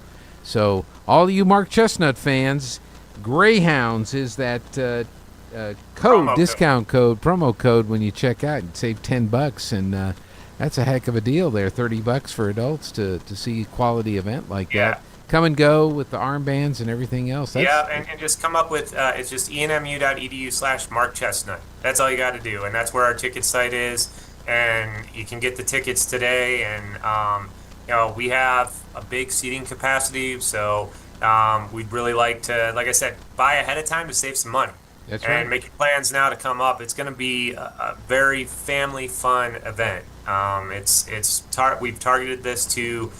It's an event that we've all put together, like I was saying, to come together and bring everybody together for a fun event in October. And the weather's looking good. That hurricane is blowing through this weekend, not next weekend. So we're good. I'm thinking it's going north of us, but right now is the leftovers from the hurricane. I don't want to have a panic going, but you can't beat the blue skies up here on the high plains, and we're going to have a sunny blue sky day with warm weather and Mark Chestnut and cold drinks and great food and great companionship and hospitality, and we want to invite everybody in Roswell and Artesia to make their plans to run up here. Yeah, I was looking at the online. There is a fee added for the processing of the tickets, so it's another reason to use the promo code, because you're going to save $10 off the total cost for that. But it looks real easy. You just put in there's an offer password space right there. I bet that's where you put in Greyhounds, right? Yeah. And then it'll process your deal. I think I read not too long ago attendance at Eastern is up this year. You guys have really good attendance. What are people saying as to why they're coming to Eastern, and to what do you attribute this increase in the enrollment this year? Yeah, we're up over 6,000 for the first time since 2018, fourth time in school history. So it's a great testament to everybody that works here. What I say is this is more my connection to Eastern is what I say is you get connected here at Eastern, not just for your 4 years here, but for life. Is I went to Bowling Green State University in Ohio. I kind of know my professors still on LinkedIn and stuff like that. I can reach out to them occasionally and say hello.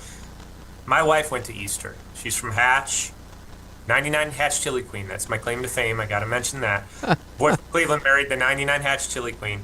She graduated with 71 kids, went up to UNM, went, oh my God, I'm going to be lost here. Came to Eastern, toured it. The lady, Merle Olmsted, was the FCS professor here. Went out and found a scholarship specifically for my wife and said, here, I want you to come here. It was a Hispanic scholarship in family consumer sciences. My wife walked out of Eastern debt-free. I ended up, and I'm 44 and I'm still paying off my student loans for 5.5 years of public education in Ohio. She's debt-free. I sat with another one of her professors back in February at just coffee with her, was talking with her, and she had my wife for a couple classes, and she was just raving about my wife and how great it was. And my wife was in school here 2000 to 04 taking classes, and that this professor still remembered her and was still saying all the great things she did. That's that connection you make at Eastern. And it's the connection I don't have where I went to school, because I went to Bowling Green's is a little bigger than New Mexico State. I still can reach out, and they're like, oh yeah, I kind of remember you. I sit with a professor that hadn't, had my wife in class for 20 years, and she's going, oh, how's your wife doing? I love that she's got a great career going with WIC. This is awesome. And that's where I say the Eastern difference, and there's so many stories you can tell from different professors, like Doc Elder, who's our radio broadcaster with history. He had a student that was like, Doc, I want to learn to radio broadcast. Doc put him on the radio with him doing some high school football games, and that guy turned around and 10, 15 years later, he won the New Mexico Broadcaster Association Award, and as he's walking off stage, he saw Doc in the crowd and bowed down to him as a sign of respect. That's the connection you get at Eastern. That's the professors that are there, that are here, that care about you, that are going to help support you, not just for your 4 years here, but for the rest of your career. You can reach back out to them and get connected with them, and they are here to help you. And that's the stories we hear time and time again at Eastern, and that's what makes the big difference here, is that you're not just a number here, and we really mean it. You're going to get connected here. That's great. Doc did a couple of softball games or baseball games for us this past spring, and he just kept, when a player from Artesia would come up, he'd just start talking about, well, I know that kid's family, and I know this kid, and this, and if he's an example of all the different professors that are there, and of course you told your story, I think that's a great reason for students that are getting ready to graduate to consider going to Eastern, and that's one of the big reasons that you're having the open house next weekend. Yes. I'm assuming all the professors are going to be there, the classrooms will be open, and potential students can actually visit with some of these people and determine whether or not they'd be a good fit there at Eastern. It's a great opportunity. The dorms are awesome here. We got great food. I have Einstein Brothers bagel sandwich sitting here right now waiting for my breakfast to eat, because I was like, oh shoot, I got to jump on the air with Gene, so I didn't get to eat it yet. But I mean, it's the nice family environment, and it's for those kids that go to the schools, from Artesia to Dexter to the smaller schools in between. And it's a great place where you're not going to get lost, where you're going to have the support system you need to succeed. And that's really what Eastern's about. And that's why I've been here a decade, and that's why my wife has 2 degrees from here. And it's a good place to go, and a safe place too. And parents don't have to worry. I don't lock my doors half the time, I think, I try to, but sometimes you forget, and you're like, oh, but it's Portales. I mean, so right. You feel safe, and so a parent doesn't have to worry about sending their kid to Portales. It's a good environment, and the kid's going to enjoy it and walk out in 4 to 5 years with a strong degree that'll lead them to we have people that are as famous as Phil Mickelson's golf agent, or a writer that writes books that are nationally used in classrooms for reading, to Academy Award-winning writers, to educators all across this state, to we have some pretty famous basketball and football coaches out there too that have graduated from Eastern. So including Bill Snyder from Kansas State and Dana Altman, who's at Oregon. So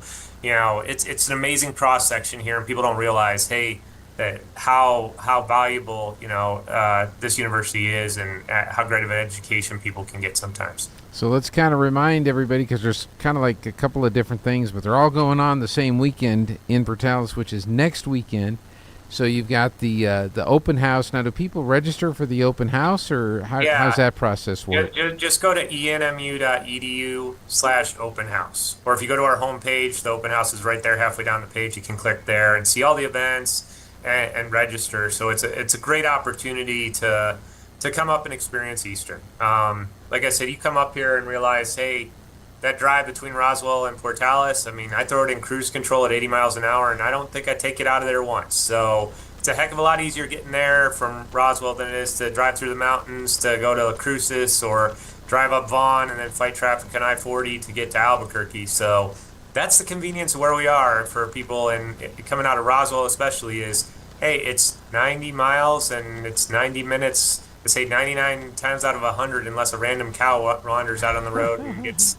it slows down traffic. So well, and you got to watch yourself at Elida.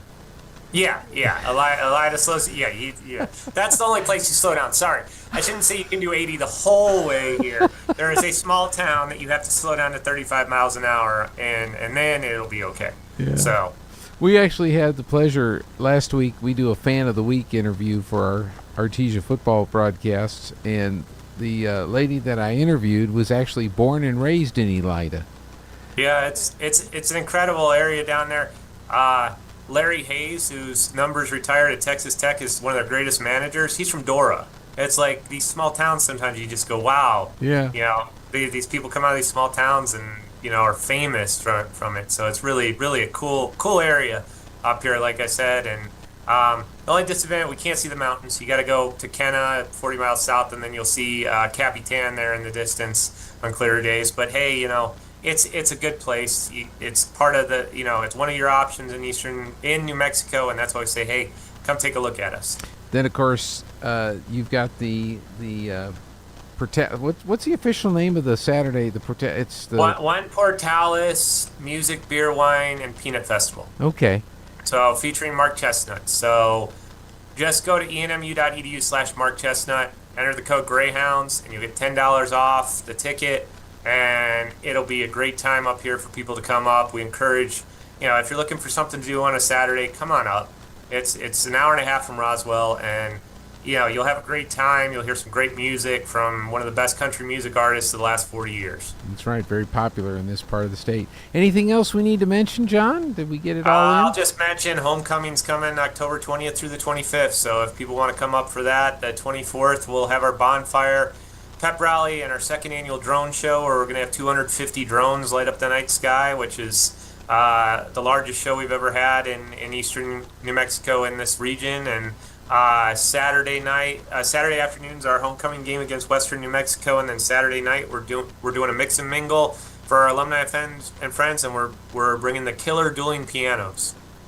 The killer dueling pianos. Yeah, the killer dueling pianos are going to be. Instruments get destroyed at the end of this night? No, they sit up there and they play. They interact with the crowd. So if you really like Billy Joel and Elton John and Neil Diamond and the great piano player songs, they will sing Piano Man and Sweet Caroline and all the other fun stuff by Elton John, and really get the crowd involved. And it's just a fun event on a Saturday night over at Enchantment Vineyards. Excellent. So get ready to attend those events. And again, it's enmu.edu/Mark Chestnut. And the code word is Greyhounds with the S. Yes, sir. Yep. And save $10 off an adult ticket. And that's only good until the day of the show. Everything goes back to $40. So if you're planning on coming up, buy your tickets now, save $10, and save yourself some money. And that's just another drink you can buy, or some good barbecue, or a burrito you can buy at one of our food trucks up here. So it's going to be a fun weekend. All right. John, thanks for your time. Appreciate it. And thank you, sir. Have to have you on again in a couple of weeks. Get ready for homecoming. Right. Thank you, sir. Have a good one. We'll talk to you later. You too. Thanks. All right. Bye. All right. Let's take a break, see what's happening in the world of the news. We've got the Red Apple Market Report and Jeffrey's favorite feature, the Dallas Cowboys Football Report, coming up next. With your Pecos Valley news update, I'm Jared Cirillo. Lots going on in Artesia. The 50th annual Art in the Park is coming up. The event takes place at JC Park October 17th and 18th. Residents and visitors will be able to enjoy the arts and craft vendors, food trucks, a kids zone, and live entertainment. For more details, visit the City of Artesia's Facebook page. The Artesia Fire Department recently moved back into the fire station at the corner of 7th and Mahone.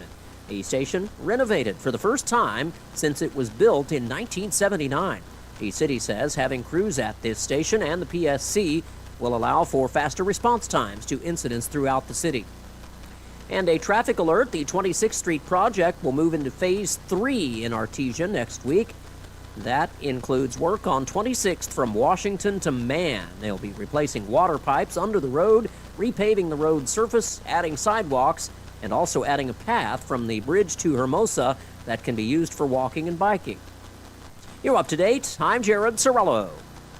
All across America, this is the Red Apple Audio Network's Market Report, sponsored by Abacus Global Management. Good morning. Stocks have been bouncing back after slight declines and did again. The S&P 500 and NASDAQ set new all-time intraday and closing highs on Wednesday, despite questions of whether stocks are just running too hot. AMD computer chips rose again and is up 43% so far this week. Dell Technologies piled on more gains when it talked up its growth opportunities related to AI. Gold prices rose to a record high again, and silver prices are nearing a record as alternative investments. Stocks have not been affected by the government shutdown. The IRS has now furloughed nearly half its staff. More people are applying for adjustable rate mortgages to try to afford a house. But adjustable mortgages are seen as risky because the monthly payment can rise significantly after the initial fixed rate period. Costco reported yet another monthly sales gain, with more digital sales for Costco, and they say new perks for some members like extra shopping hours and deals through Instacart are paying off too. Dow Jones says there are doubts about how soon inflation will come back down to 2% a year. With business, I'm Joe Connolly. This is the Red Apple Audio Network's Market Report, sponsored by Abacus Global Management. What if the future of finance wasn't built around averages, but around you? At Abacus Global Management, we're reshaping financial planning around the most personal data point, your lifespan. But it's more than just insight, it's control. As a technology-driven asset manager, we're empowering investors with an integrated system to take command of your time, your future, your financial destiny. This is a new era of investing. Take control at abacusgm.com. Hey everyone, with your Cowboys Report, I'm Christy Scales. A running back the Cowboys decided not to keep this offseason says to buckle up when they come to face him in Carolina this weekend. You'll hear Coach Schottenheimer's thoughts on Rico Dowdle right after this. A true Dallas Cowboys fan is there for the journey and the destination. This is the season to make your journey count by flying through McAllen International Airport, the South Texas airport of the Dallas Cowboys. Whether you're flying down for McAllen's award-winning fall and holiday festivals, or you're a South Texas fan flying up to cheer the Cowboys on, make your journey as satisfying as your destination at the South Texas airport of the Dallas Cowboys. McAllen International Airport, above, beyond, at McAllenAirport.com. I'm home. Hey, Mom, before you ask, I've done my homework and the dishwasher's unloaded. Nice. Hey, can you... Hey, hon, yes, I've got the finale ready to play. Here's your wine. Wow. Isn't it nice not having to ask? We think so. That's why if there's a network interruption, AT&T will proactively credit you for a full day of service. Guaranteed. Credit for fiber downtime lasting 20 minutes or more, or for wireless downtime lasting 60 minutes or more caused by a single incident impacting 10 or more towers. Restrictions and exclusions apply. See att.com/guarantee for details. This offseason, the Cowboys let their 1,000-yard rusher from last year, Rico Dowdle, walk away in free agency where he signed with the Panthers as the Cowboys decided to go with former Bronco Javonte Williams. It was a good move as Williams already has 6 touchdowns in 5 games. Meanwhile, Rico is the NFC Offensive Player of the Week after topping 200 yards in their win over Miami Sunday. He's anxious this weekend to show the Cowboys what they're missing once they decided to move on without him. Coach Schottenheimer explains why the team made the move they did at running back. Rico was a guy that we considered keeping, and we kind of fell in love with Javonte. Javonte's doing great, Rico's doing great. I'm proud of Rico. Sunday's game at Carolina kicks off at noon Central here on your radio home for the boys. With your Cowboys Report, I'm Christy Scales. I'm meteorologist Steve Hamilton with your Pecos Valley weather. High pressure will be hanging around through the upcoming weekend. 80 to 85 on our afternoon highs today. We're expecting sunshine. Wind should stay pretty light, maybe 5 to 15 miles an hour. Overnight, some clouds, upper 50s, and then low to mid 80s for the afternoon high on Friday and sunny. Warming up a little bit on Saturday, mid 80s and sunny, maybe a shower Sunday. I'm meteorologist Steve Hamilton, and that's your latest forecast.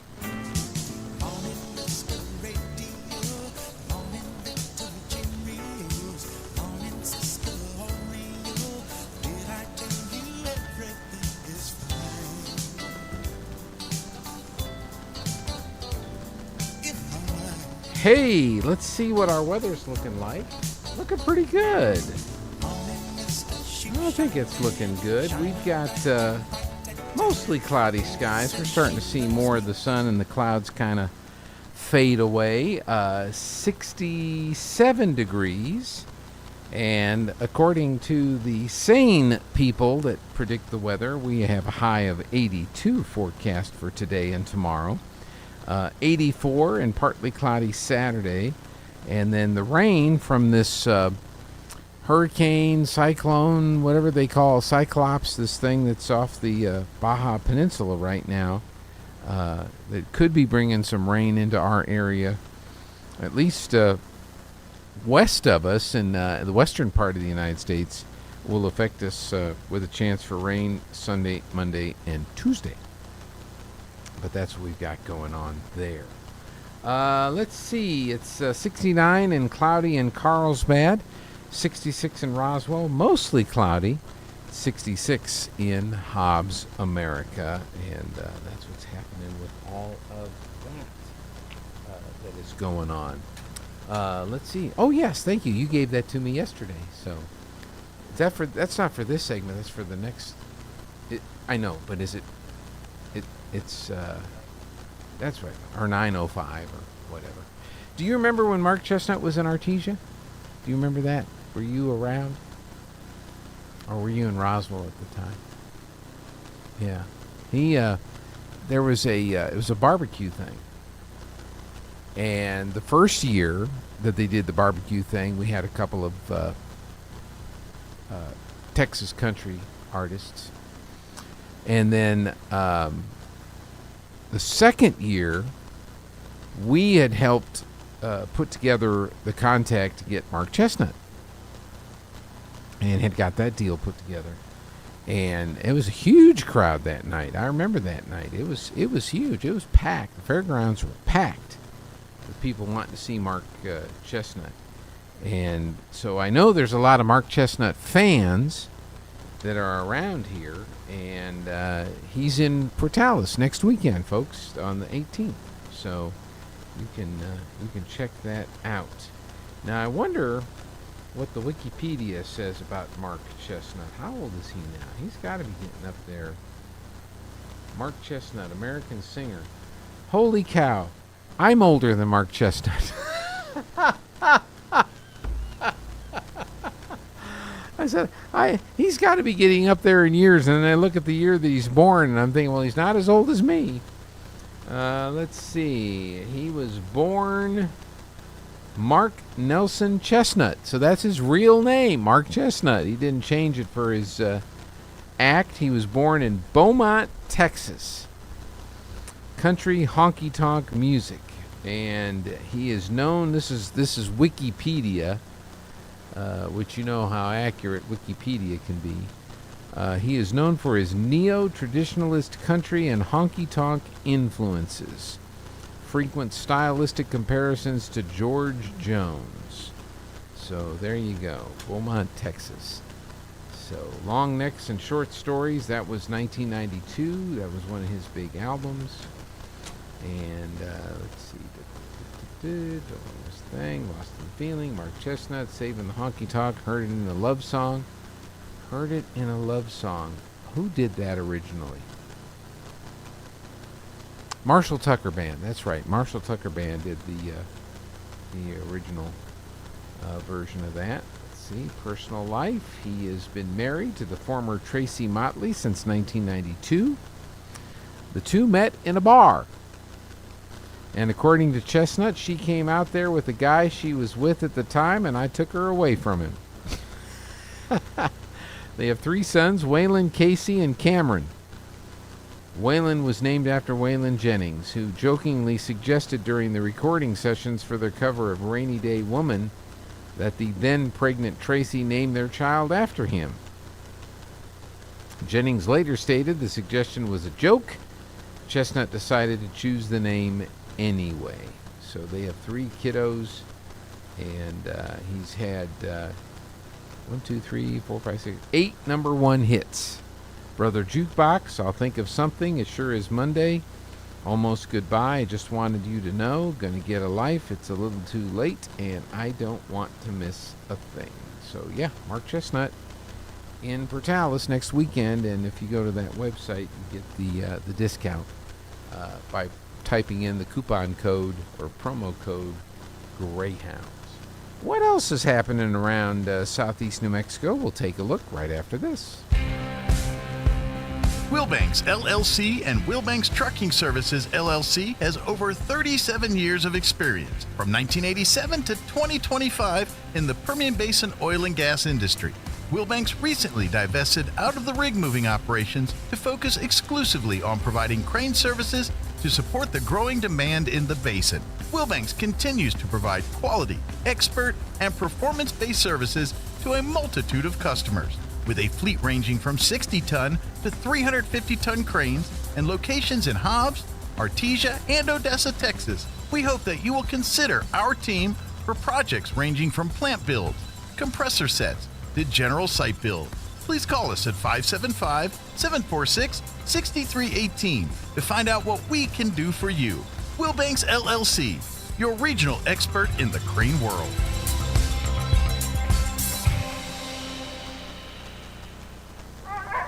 Sometimes that dog barking is an Artesia Bulldog preparing for victory. Most of the time, however, it's probably just the family pet asking for attention. Artesia Animal Clinic provides a full range of services for just about any size pet or animal. Our new clinic has been expanded to provide better quality of care, including an in-house laboratory, radiology, surgery, herd health, and more. So the next time your pet looks like they could use some extra care, come by Artesia Animal Clinic in our newly remodeled and expanded facility at 110 West Mahone Drive. Supporting Artesia General Hospital means supporting our community. Renewing the mill levy keeps healthcare close to home with state-of-the-art technology, hospital upgrades, and expanded services that benefit every Artesia family. From surgery and women's health to local jobs, your yes vote makes the real difference. Vote yes to renew the Artesia General Hospital mill levy and keep quality care right here at home. Learn more at artesiageneral.com/2025-mill-levy. Looking for power, performance, and a whole lot of game day style? Come to Major Supply, your one-stop shop for industrial goods and outdoor gear. With the brands you trust, Milwaukee, Rigid, and much more. Built for the job site and tough enough for any task. And when the work's done, gear up for game day with team apparel, sunglasses, and all the sporting equipment you need to play hard and cheer harder. Tools, threads, and everything in between. Stop by today at 1808 South 1st in Artesia or check them out online at MajorSupplyLLC.com. Did you know Artesia Ford now offers mobile service? That's right, we come to you. From fluid and air filter changes, battery and wiper replacements, low tires to diagnostic scans and software updates, Artesia Ford's mobile service makes light maintenance easy and convenient. Call Stephen Chavaria, your mobile service manager today, 575-746-3578 to schedule your visit. Limited services and distances apply, so don't wait. Get service on the go with Artesia Ford. No doubt about it, our favorite season is fall. Leaves fall, temperatures fall, and electric bills fall. Fall brings us the joy of mowing our lawn for the last time and the sadness of picking that last tomato. Here at Roswell Seed Company, we start to talk about pansies, broomweed, and the first freeze. Yeah, we can get downright giddy. This is Ben Manette from Roswell Seed Company, reminding you that fall is when Mother Nature starts to show off. Try not to miss any of it.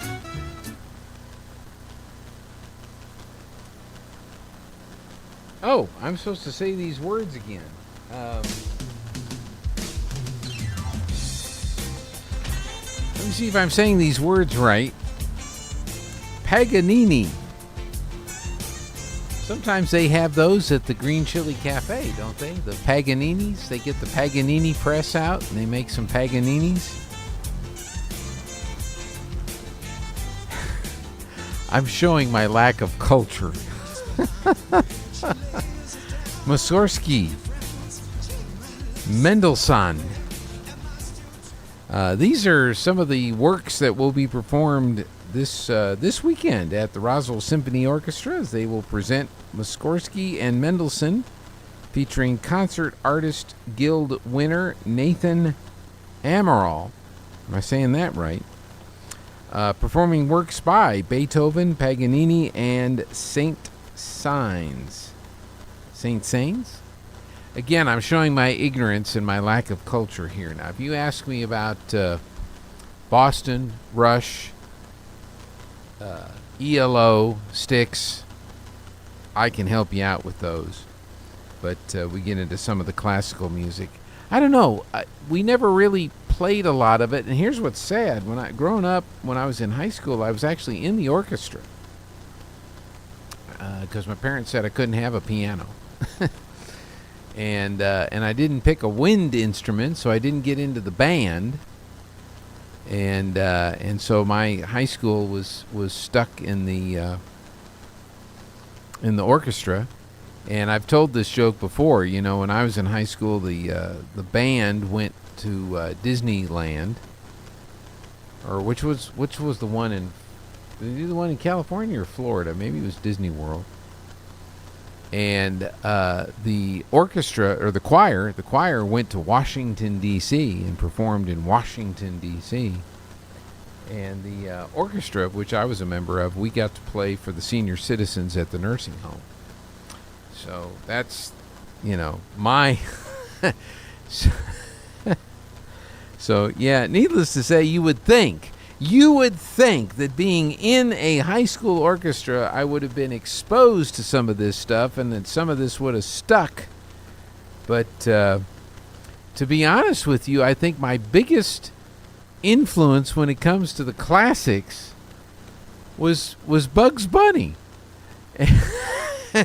How many of us have been exposed to classical music and classical artists by watching the Bugs Bunny cartoons from back in the day? The Barber of Seville, the Rabbit of Seville, with Bugs Bunny and Elmer Fudd. That is, for a lot of people, that's how we are aware of classical music. So, if you're not that uncultured and you actually want to hear some beautiful and well done classical music, the Roswell Symphony Orchestra, Saturday night, October 11, 7 p.m., Pearson Auditorium. Tickets are on sale now, 575-623-5882, or check out roswellsymphony.org. They've got Mussorgsky and Mendelssohn Saturday night in Roswell. So check that out. Let's see, what else do we know here?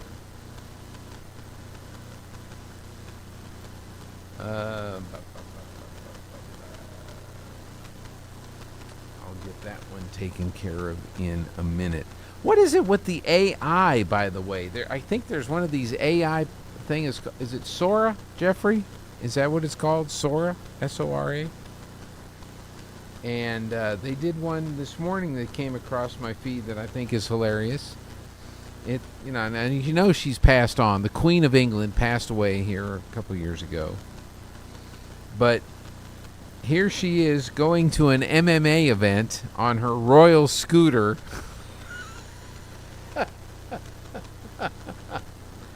She climbs the fence of the cage match and goes crashing down on top of the other. And it's the Queen. Oh. You know what's funny? You look at that and you go, well, that's disrespectful. But I showed that to Lana, and she said, she'd probably consider doing something like that. She did the bit when the Olympics were in London. Do you remember that, Jeffrey? When the Olympics were in London, and they did the whole bit where she was met by James Bond, which at the time was played by Daniel Craig.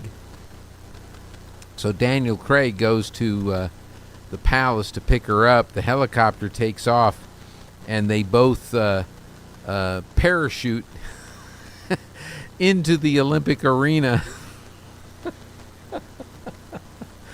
And then after that parachute, jumping into the Olympic arena, the cameras go up to the royal box, and she comes walking down and waves at the crowd and everything. So it's one of those things that she probably would consider doing. That was one of the most British entrances to the Olympics that I've ever seen. Was that the one with the Paddington Bear? And the Paddington Bear was that for the birthday celebration? I think the Paddington Bear was the birthday celebration. And so yeah, would she climb a fence and jump into a MMA arena? I don't know about that, but she'd probably consider being a part of the skit. Today is Thursday, so at 10 a.m. today, if you want to gather at Lucky Duck Restaurant, a group of artisans are coming together to pray for our nation. President Trump has asked that American people pray together at least once a week until July 4th, when we have our big 250th celebration next year. Is it 250? The meeting today will be at Lucky Duck, 2209 West Main. Everyone is welcome. That's at 10 a.m. Early voting is underway. You can go by the clerk's office in Carlsbad or the sub-office here in Artesia. 2 more days of the Miracles Still Happen revival with Pastor Bob McGinnis. It's going on at the Potter's House Christian Center, 7 o'clock tonight and tomorrow night. Vitalant has a couple of blood drives still this week. Today, they're just about to get started in the conference room of the BLM Carlsbad field office. The Bloodmobile is pulled up in front of American Legion Post 61 in Rosberg, and they'll be doing those 9 to 1 today.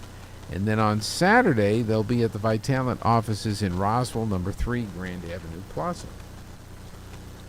Artesia educational retirees have their next monthly meeting tomorrow, Friday, October 10. They'll be meeting at 11:30 a.m. at the Public Schools Administration Boardroom. It is a lunch meeting with a program and a short business meeting. If you're a retiree of the public schools, you're invited to attend. And the program tomorrow will be about money management. Money management. So that's a good program. The food distribution from United Way and Roadrunner Food Bank is tomorrow, 8 a.m. at West Main Baptist Church, 9 a.m. at Epworth Methodist Church in Carlsbad. And also this weekend is the In-Gather Women's Conference. It's Friday and Saturday, Stronger Than the Storm, Psalm 46. A weekend of fellowship, worship, and the Word, open to all women 16 plus. Sign up at hftogether.com. hftogether.com. Get signed up today. That conference is tomorrow and Saturday. News is next on KSVP Artesia. Breaking news this hour from Town Hall. I'm Rich Thomason. Blessed are the peacemakers. President Trump quoting the Sermon on the Mount as he announces Israeli and Hamas acceptance of the first phase of his Gaza peace plan. It implements a ceasefire and calls for the release of all hostages, living and dead, by Monday. And the president took a phone call from a group of hostage families in Israel. You did it! Wow. You did it! Wow. Thank you! This is amazing. Mr. President, we believe in you. We know you've done so much for us over the past, since you became a president, and even before that. And we trust you fulfill the mission until every hostage, every 48 of the hostages are home. Thank you so much. Blessed be the peacemakers. God bless you, Mr. President. God bless America. Israel's president and prime minister say that Mr. Trump deserves a Nobel Peace Prize. As for where things go from here, the BBC's Yolande Nell in Jerusalem. There are some important meetings that have to take place in Israel. You have to have a security cabinet meeting and then a full government session, which will be to authorize the release of Palestinian prisoners, which will be in exchange for the Israeli hostages. For a 24-hour period, there will be the Israeli forces withdrawing within Gaza to lines that have been agreed on with Hamas. That will leave Israel in control of just over half of the Palestinian territory. The president hopes to visit the Middle East starting on Sunday or Monday. No end in sight to the government shutdown. It's now in its 9th day. Priscilla has lost hurricane strength, turning off Mexico's western Pacific coast, moving in on the Baja California Peninsula. Tropical storm Jerry is strengthened in the Atlantic, its sights set on the northern Leeward Islands. Wall Street, the Dow down 158. More on these stories at townhall.com.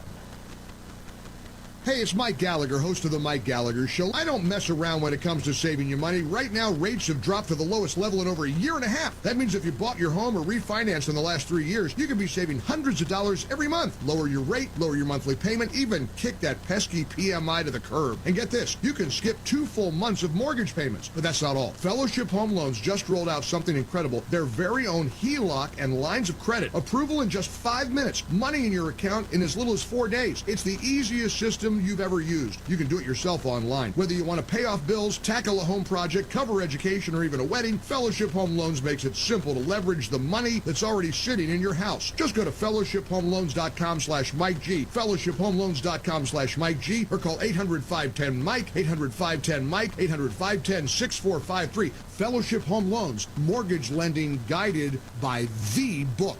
Nationwide Mortgage Bankers, DBA Fellowship Home Loans, Equal Housing Lender, NMLS number 819382. President Trump's bid for the Nobel Peace Prize has drawn added attention to the annual guessing game over who its next recipient will be. Longtime Nobel watchers say Mr. Trump's prospects remain remote despite a series of high-profile nominations and some notable foreign policy achievements, including the Gaza peace plan. The president has been nominated several times by people within the U.S. as well as politicians abroad since 2018, but it's not clear whether his name was formally put forward for the 2025 cycle.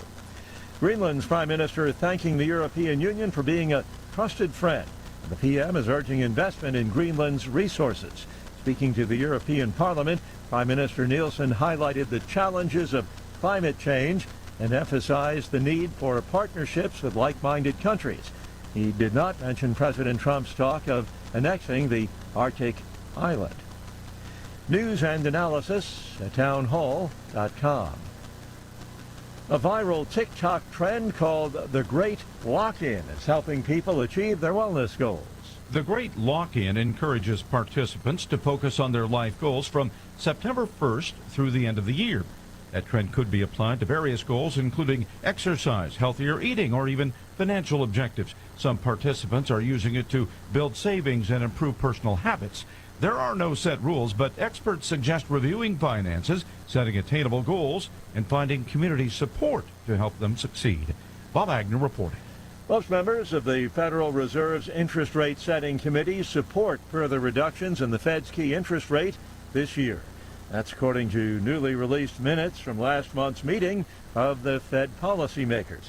President Trump has repeatedly been urging the central bank to cut rates in order to give the U.S. economy a shot in the arm. More on these stories, townhall.com. Today's KSVIP is Natalie Hip. Natalie is celebrating a birthday on Saturday. Happy 24th birthday. We hope it is a wonderful day with many more to come. And this is from your family. Today, Natalie, you're going to receive a flower from Nell's Floral and KSVP. Today's KSVIP, Natalie Hip.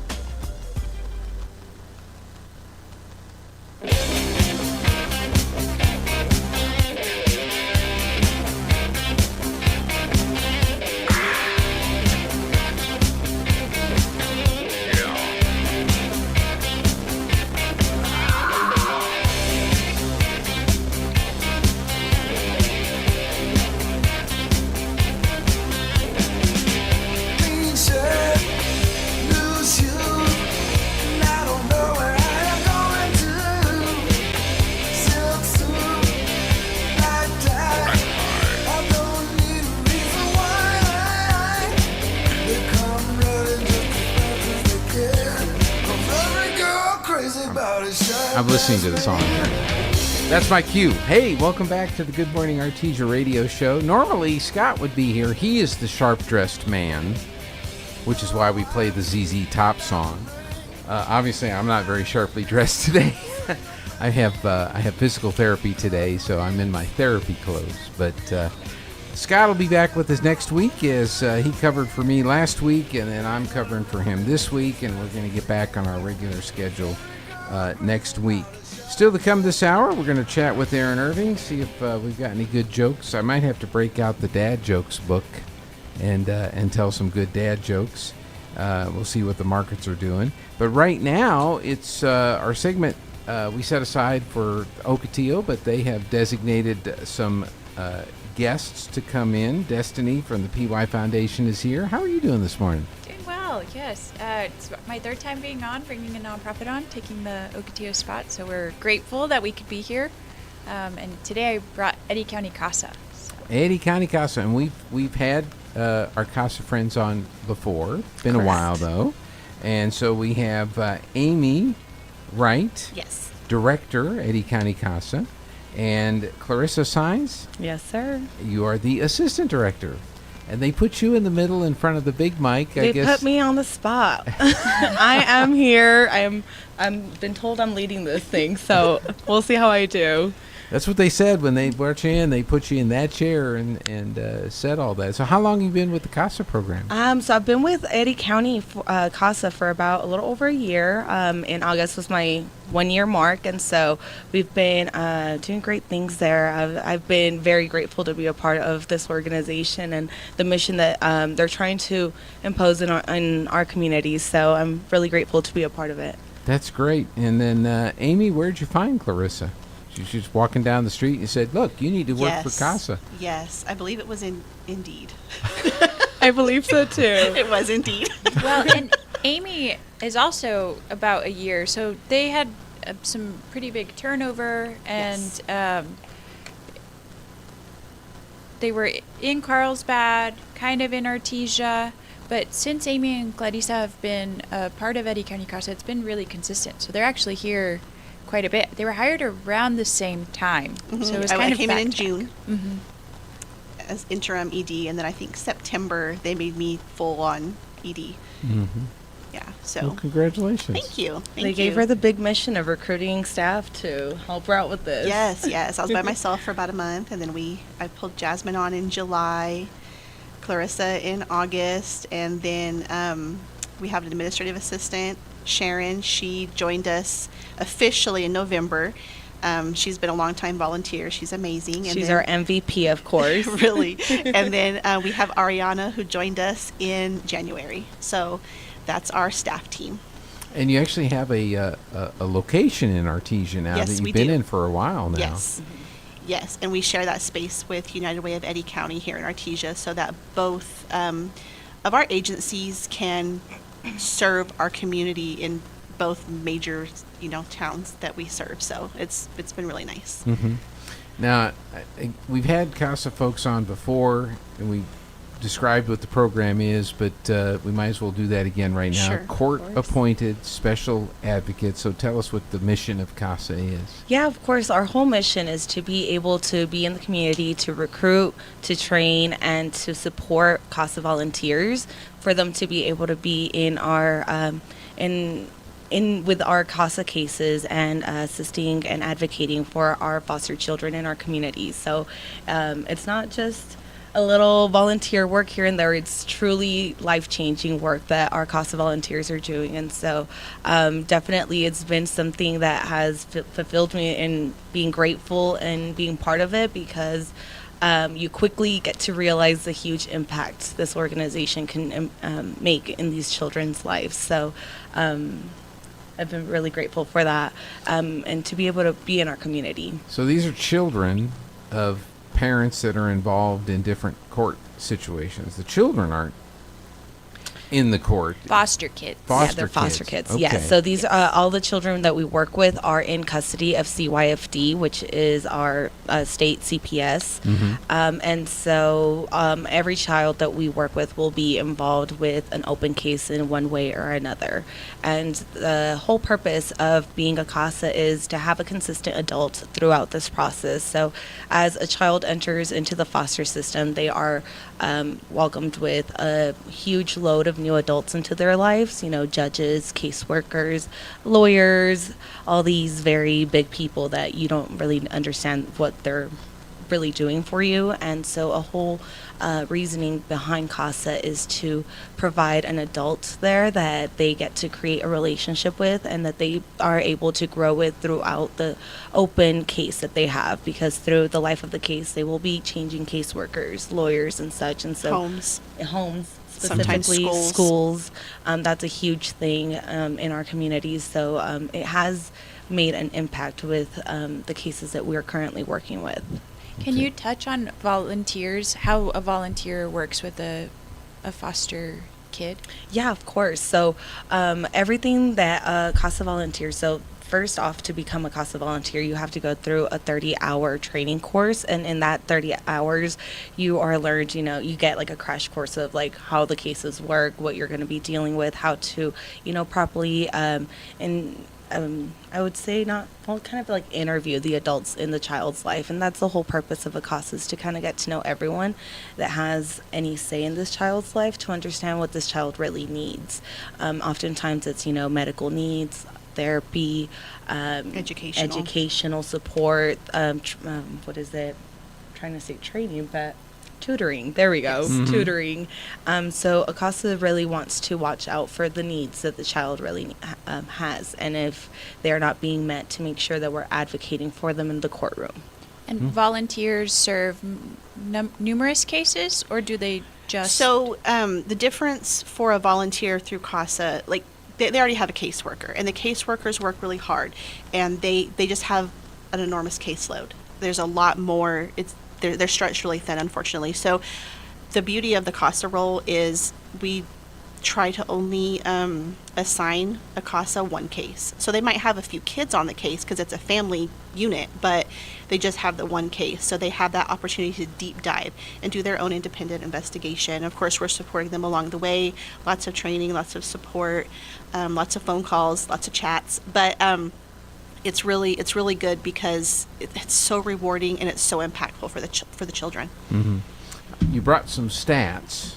So it says there's 27 children served by ACASA. That's Eddy County? Yes. Eddy County, correct. But there's 82 unserved children needing ACASA. So this is why the need for volunteers. Yes. And of course, I think if you add those two numbers together, you get there's 109 children in foster care in Eddy County right now. As of today, yes. Right. Is that fairly consistent around there, or have you seen some fluctuations in those numbers? There are fluctuations, but roundabout it hovers in about that area. I think like sometimes it's up to like 120 something. And our goal overall is to have a total of, I think, 35 to 41 CASA volunteers, and right now, if I'm not mistaken, we're at 8. So we have made some progress. I think we've completed 800% increase since we started. So that's fantastic. That looks good. It does, doesn't Definitely. We've increased our numbers this year. We've had completed 3 successful volunteer sessions throughout the year, and that's where we were able to recruit our 8 volunteers. However, we are going to have one more joining us, I hope. Next week is their swearing date. So as of the end 400%, you know. Correct, yes. But you need more volunteers. Yes. So tell me, who's a good candidate for being a profile? How many hours would you expect to on a typical case that you would need to set aside for this volunteer work? Who's the perfect? Who is the perfect one? Who's the perfect candidate? I think anybody that is willing and wants to make a difference in a child's life is perfect for this role. If you care about our community and the future of our children, I think you would be great to enter into a CASA role. I think the average hours that we would like to say is around 3 to 10 hours a month is a requirement of a CASA. The 10 hours is more on the heavier months. Usually those are like the months where you have a court report due, which is not every month. It spaces out throughout the year. So those are, just making sure you have everything on your notes correctly, because this is our opportunity to shine in the courtroom and to make sure that we advocate for our children. So we do take a lot of pride in our court reports to make sure that they invoke what the judges and the lawyers need to know for these children's lives. And that is the whole basis of our organization. It started with a judge. I want to say like back in 1972 in Seattle, Washington, there was a judge that had a case where he needed to terminate the parents' rights during that court. And he opened the case and didn't seem to have enough information to be able to say, like, yes, these parents are inadequate to, like, continue, or these children have worked through their items and are working towards, being the parents that these children needs, right? So he didn't have enough information for that, and that's when he put out an ad in the newspaper where he recruited CASA volunteers, and he got over 100 applicants that just started this organization from just that one judge that needed more information. And so it has spread into having over like 70,000 volunteers nationwide. I think 49 states. 49 states. So it's been amazing. And I know Amy doesn't give herself enough credit for this, but our program has really been flourishing this year. And the work that we've been doing with all the building and recruitment and supporting of our CASA volunteers has been making a huge difference.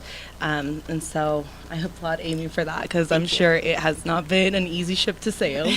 Well, and also something beautiful that you all are doing for your CASA kids is a Christmas program, which you all have always done. But this year it's a little different. Under Amy's leadership, they've saw some things that weren't working or maybe were not that great. So it's a little different this year, which is also why we wanted to kind of get on the radio to talk about that. So could you just kind of give us a quick little overview of what the Christmas? The annual CASA holiday program. Yes. Yay. So I have worked with CASA in previous years. I did something different for a couple of years, but I came back. And so what I've known and seen and heard feedback from the foster parents and such is that a lot of times, like, you give a kid a wish list, and you have some kids who will ask for the moon. They want a PlayStation, they want a gold chain, they want the Jordans, and they got them, and that's amazing. But you had some kids that were like, I need a new pillow and maybe some underwear and some chapstick. And so a lot of times both of these children would be in the same home. And so you have one children with this glorious, enormous pile of presents, and one child who has just a couple of tiny things.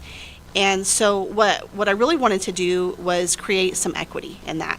And so we came up with a little formula, and I actually stole it from something I heard on the radio many, many years ago, like probably more than a decade, on K-Love, and it is something you want, something you need, something to wear, and something to read. And then we put actual monetary caps on each of those items. We created a Google form, and we're sending this out to all of the foster families. So if the children are old enough, they can participate in the filling it out, and if not, their caregivers will complete that. And so it really makes it more equitable, and so every child's pile of gifts will be similar.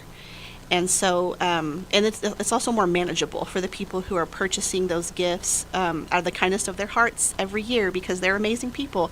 It gives them kind of a cheat sheet on exactly what is appropriate.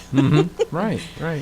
So are you looking for sponsors or looking for donations to get that rolling for this year then? Yes, correct. Okay. So last year was our full staff did our first Christmas program, and we definitely realized, okay, this year we need to start earlier and we need to get support. And so the reason why we have this the Santa Helper program, the CASA Holiday program going on is oftentimes in previous years we'd have to drop what we were doing in the courtroom and our mission to make sure that we would have to complete our Christmas list for the children, and make sure that every child in our community would receive a gift from us, and as well as providing a Christmas party for these children to have a moment of community and family time. And so this year we really wanted to see how we can change it, how we can revamp it, where we can still continue staying dedicated to our mission while still being able to provide these children with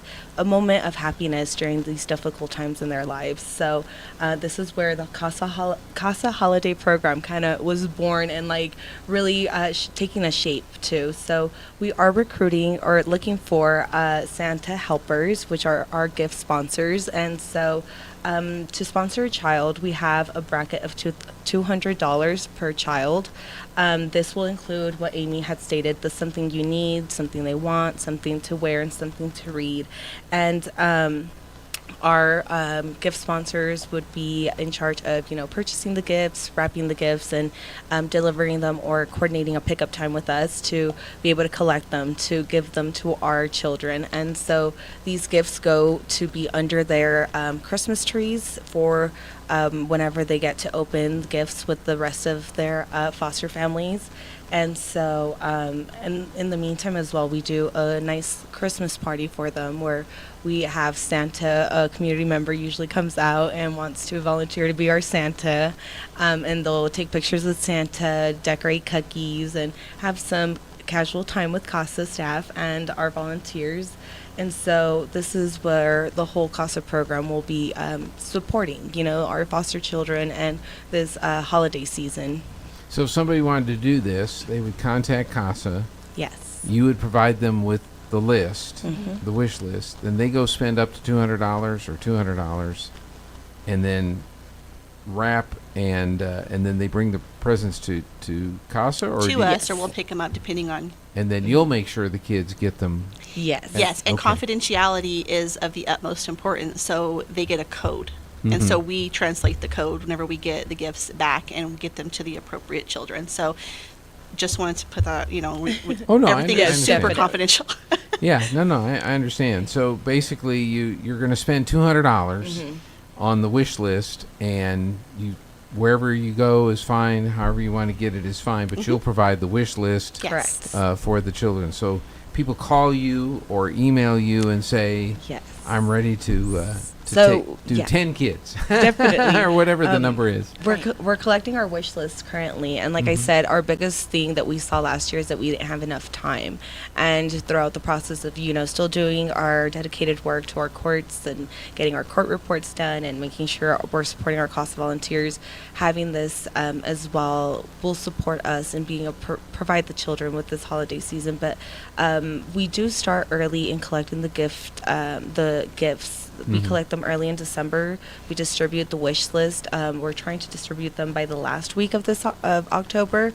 That way we give our sponsors enough time to collect, purchase, wrap, and do everything that they need on their end to be our Santa helpers. So do we have basically 109 children we need to shop for this Yes. year? Would that be a good...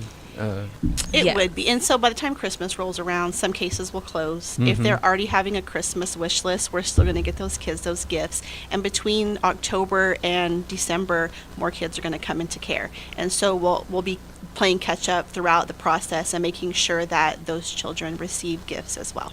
So we need at least 100 folks Yes. to step up and say, I'm gonna be a Santa helper and at least one. And do that. Correct. So right now, you need to get on the list with CASA. Yes, so call absolutely. CASA and say, hey, I want to be a volunteer. You'll put them on the list, get their info. And then as you get the wish lists ready to go, you'll be in contact and get them shopping. Yes, Well, sir. and if corporate partners want to sponsor as well, correct? You do have a sponsorship Yes. opportunity for either a business can go and buy the gifts or we can accept monetary donations as well. Those, again, will help us with our Christmas party, as well as, like Amy said, we will have some cases that open by now and the time that we distributed and collected already sponsors. So oftentimes CASA staff will be the ones shopping out for those children and doing the Christmas shopping for those children that come into our system later. So you don't necessarily have to be the one to go do the shopping. You can make the monetary Yes, that's the donation, option. and then the staff will get to go do the Yes. shopping. Well, that must be a fun day when you get to do that. It is when it's less than a couple of kids. Last year we had to do, I think, we still had to purchase, I think, around 30 kids. That was quite brutal. You Last should have minute. seen. And We it was were last like minute, so- 2 'cause we didn't full know. carts walking down Walmart. It was quite. Jasmine had her baby with her. I have pictures of that baby like drowned in all this Christmas gifts. Good But times. he was a trooper. He was a sweetheart.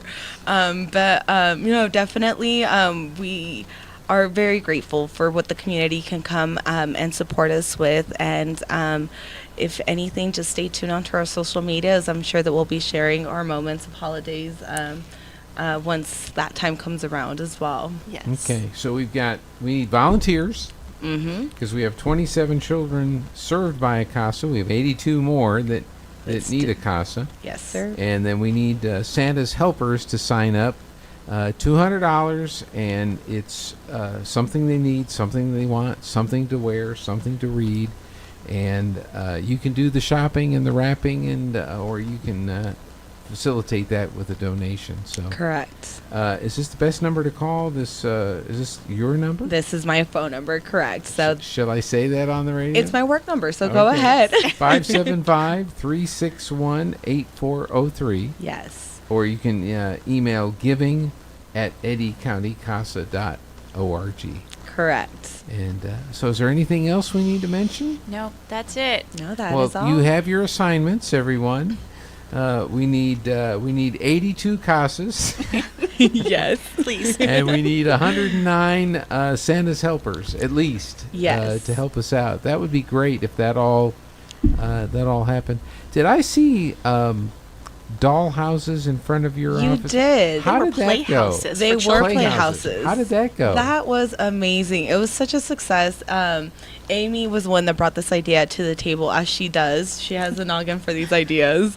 But she brought this idea to the table, and it was just so fun to bring it to life. We collaborated with local builders that helped build, design, and make these amazing playhouses for us to raffle into the community. And so I'm sure you saw 2 of them here in our Artesia office. We also placed one in front of our court lawn in Carlsbad, where we do our court work. And so we were able to recruit funds that went straight into our program that helped us recruit our volunteers this year. It was absolutely amazing. Yeah. We did find most of our volunteers throughout that season as well. And so we are working on our 2026 Project Playhouse. So we're really wanting to, we saw the success and how amazing the community came forward to help us with this. But not just that, it was also a way for us to give back to our communities with these little playhouses. The raffle tickets were about $10 each. Yes. And so we really wanted to keep it low priced, where it allowed all the families in our community a chance to win these playhouses. And so it was really nice to see them come to life, and not just that, but to see the builders get really into these playhouses. It was really, really nice to see it all come together. Yeah, I thought they were retro campers, you know. Yes. One of them was. One of them was. Yes. We had a happy, that was a happy camper one. Yes, that one was a favorite. But we also had a modern playhouse that had like a little chili Restress. Yes, it was so adorable outside. And then we had a little castle playhouse in Carlsbad. And that one had a slide and some swings inside of it. They were pretty neat. I was kind of jealous I wasn't a child to go and get myself some tickets. Yes, and so you can see pictures of those on our website, is eddycountycasa.org, as well as our volunteer application, same website. And there's also a donate button with all sorts of information, and so please visit. It's somewhat under construction. We still have to put some photos of our staff, and they've got some stock photos that are just silly, but it's really cute, revamped website, so please go check it out. I don't know, maybe a stock photo is not such a bad idea. They're pretty cute. Yeah. They make us chuckle when we go look at them. Well, that's great. Well, thank you so much for coming in, and I appreciate, Destiny, I appreciate you bringing in different guests for different organizations. I think it's fantastic. Of course, Art in the Park's coming up for the Arts Council, so I'm sure we'll be talking about that next week. That's right. So yes, sir. She's like, come back soon. Come back soon to catch Jess, That's not right. me. That's right. Well, we're going to be out there too. We've got Digger and the Diva are going to be out there doing a yes, remote I love on them. Saturday. So They're fun. I don't know if you knew, but they did a trivia night at the Ocotillo. Oh, I knew about that. Oh, it was so fun. Yeah. I'm hoping they do it again. Yeah, The trivia night was fun. I think they would love to do it again. That's like their number one thing is the trivia, and then the radio show, and then they're getting married, and then they're going on a honeymoon. Oh, wow. So we caught them in between the marriage and the honeymoon on Art in the Park weekend. Well, then that's a steal for us. Hopefully we can get them post-honeymoon. All right. Clarissa, thank you so much. And you. Amy, Destiny, of course. And best of luck. And let's get those 82 more casas, and let's get those folks lined up to help with the Santa's Helper program. Thank you so much. We're so grateful. Thanks, All right. We're going to Appreciate take a it. break and see what Aaron's got on his mind next. Paul tells us in 2 Timothy chapter 2 and verse 15, do your best to present yourself to God as one approved, a worker who does not need to be ashamed and who correctly handles the word of truth. I want us to talk about that word, correctly handles. Is that what we're doing? Do we correctly handle all of God's word the way that God wants us to handle it? Not my opinion or someone else's opinion, but exactly how God wants it. See, that's how God wants us to live life. God wants us to choose to do it His way. Choose to live life to the best of our ability, the way that He's asked us to. And so I want you to do an inventory of your life. How are you doing? Are you living the way God wants you to live? Or do you hold some back and say, well, that's just for me, and I'm not going to give that to God? Well, that's not correctly handling the word of truth. If you're struggling with this or anything else, please come visit us at the Hermosa Church of Christ.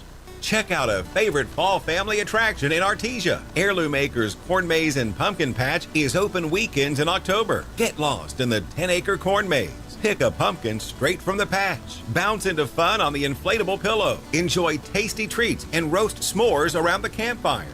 Open Friday nights and weekends from October 4th through October 26th. Heirloom Acres, 1 mile east of Artesia on Highway 82 and online at heirloomacres.co. Paid for by Eddy County Lodging. Attention high school students and parents. Now is the time to make your plans to come visit the most affordable university in the Southwest, Eastern New Mexico University. ENMU is hosting our annual high school open house preview day on Saturday, October 18th. Come learn about scholarships, discover majors, talk with current students and faculty, and win some great prizes. Sign up today at enmu.edu/open house. Eastern New Mexico University. Student success. That's what we're about. Hey, Bulldog Athletics and fans, ready to fuel up after the big game? Schlotzsky's in Artesia has the mouth-watering favorites you crave. From our bold sandwiches stacked high to crisp, fresh salads, piping hot pizzas, and fully loaded calzones. There's something for every Bulldog appetite. So whether you're gearing up to play or cheering from the stands, power your Bulldog pride with flavor that always wins. Schlotzsky's Artesia, fueling Bulldog athletes and fans, one bite at a time.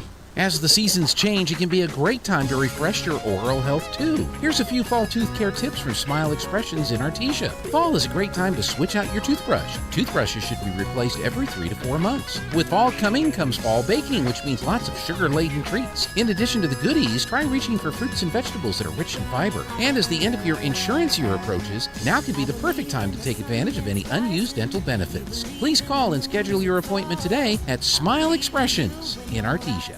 In the heart of southeastern New Mexico, connection matters. That's why PBT delivers fast, reliable internet to homes and businesses across our region. Whether you're streaming, gaming, or working remotely, our fiber-backed network keeps you moving. And with local customer service you can count on, help is always just a call away. Visit pbt.com or call 575-748-1241 to get started. PBT, connecting our community one home at a time. Artesia Plumbing, Heating, and Cooling, home-owned and operated for over 50 years, and here for all your plumbing, heating, and cooling needs. Artesia Plumbing, Heating, and Cooling has the expertise to install residential, commercial, and industrial air conditioning units, including the conversion of evaporative coolers to refrigerated air systems. Cut cooling costs with high-efficiency Carrier units from Artesia Plumbing, Heating, and Cooling, your authorized Carrier dealer. Artesia Plumbing, Heating, and Cooling, a proud sponsor of the Artesia Bulldogs and our community for over 50 years.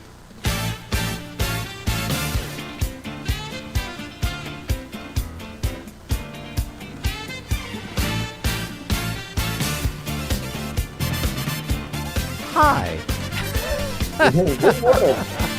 Aaron's here from Oakley and Irving Wealth Management, LPL Financial Services. How you doing, Aaron?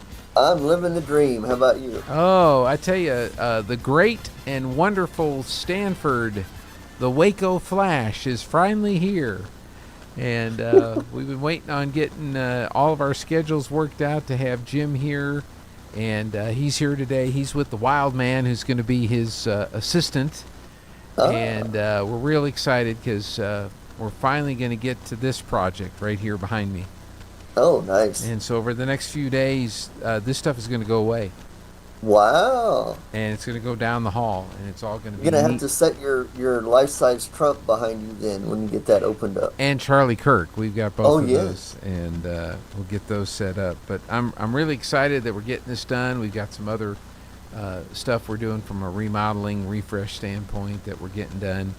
And I had a good report from the tower guys yesterday. Good. On their work they're doing out at the big tower, so I was pretty pleased about that. That was concerning me, but Anyway, it's about to get rolling here is what it's about to do. So we'll get that going. These AI clips, the ones with the Queen, are just hilarious. I heard you talking about that. I haven't seen that one yet. She rolls into the MMA ring on her royal scooter, climbs the fence, and flies into the ring. And she's mad at somebody there. Let's see. What do sea monsters have for dinner? What do sea monsters have for dinner? I don't know. Fish and chips. Ah, very good. I made Lana watch a disaster movie last night. Oh, yeah? Yeah, we watched The Quake. The Quake? Which is the sequel to The Wave. They have a wave and a quake? They had a wave and a quake, and it involves the same family. It's a Norwegian film. Oh, I've seen The Wave, yeah. Okay. All right, so the family survives, right? Uh-huh. He gets all messed up mentally over the whole situation because he felt that he could have done more to save more people, right? He tried. So he stays. The family moves to Oslo. Okay. Then an associate of his is killed in a tunnel collapse. And he starts investigating what's going on and discovers that all the signs are pointing to the biggest earthquake in the history of Norway is about to hit. Oh, no. So everywhere this poor guy goes, there's these disasters. And so he tries to get people to warn people and everything, and it just turns out... I'm sure nobody will listen. And That's right. So, but yes, they're both on YouTube movies. Okay. The Quake and The Wave. But you got to watch The Wave first. Or otherwise, you don't know what's going on with the Quake. Well, The Quake is but you don't know the backstory on the family. The backstory is important. Right. Why do people in Ireland take their money to the bank? They can't find a leprechaun? Because it's always Dublin. Ah. That's terrible. All right, one more. Okay. 2 boll weevils grow up in South Carolina. Okay. One went to Hollywood and became a famous actor. Oh. The other stayed behind in the cotton fields and never amounted to much. Okay. The second one, naturally, was the lesser of 2 weevils.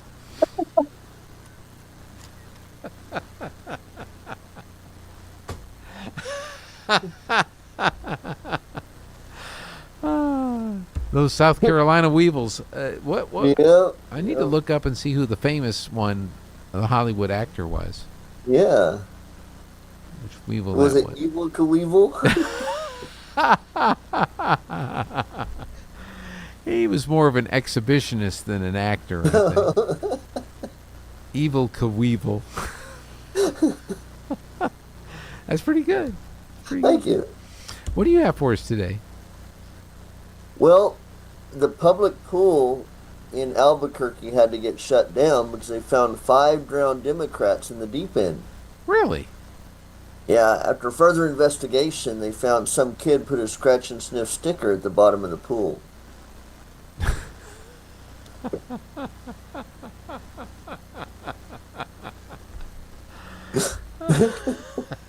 I wonder what the sticker said that made them want to jump down there and do that.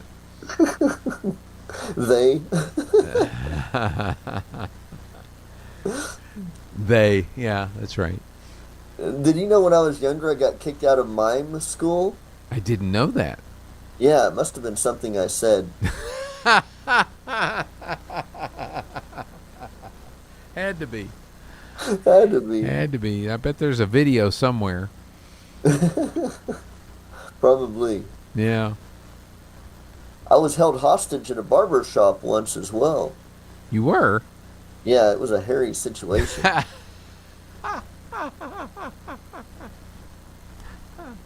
And they said my boll weevil joke was bad. All right, got one more for you. All right. Why couldn't the communist negotiators save the hostages? Old Stalin, huh? Why couldn't he save the hostages? Because they were his hostages. No, well, to start, he was rushing through things where he should have been stalling for time. His team wasn't exactly lending him any support. I guess you could say it was marched for failure from the start. There you go. There you go. He wasn't putting in enough time. He wasn't putting in any effort. Yeah. Putin in enough time. No Putin in effort. Yeah. Now do one with Gorbachev. That's a little harder. Yeah. Okay, here's the dog. He's in the cage, right? Okay. I pooped in my dad's truck on the way to the dog park. I don't care. He didn't care. He didn't. I'm taking you to the dog park. Couldn't you wait?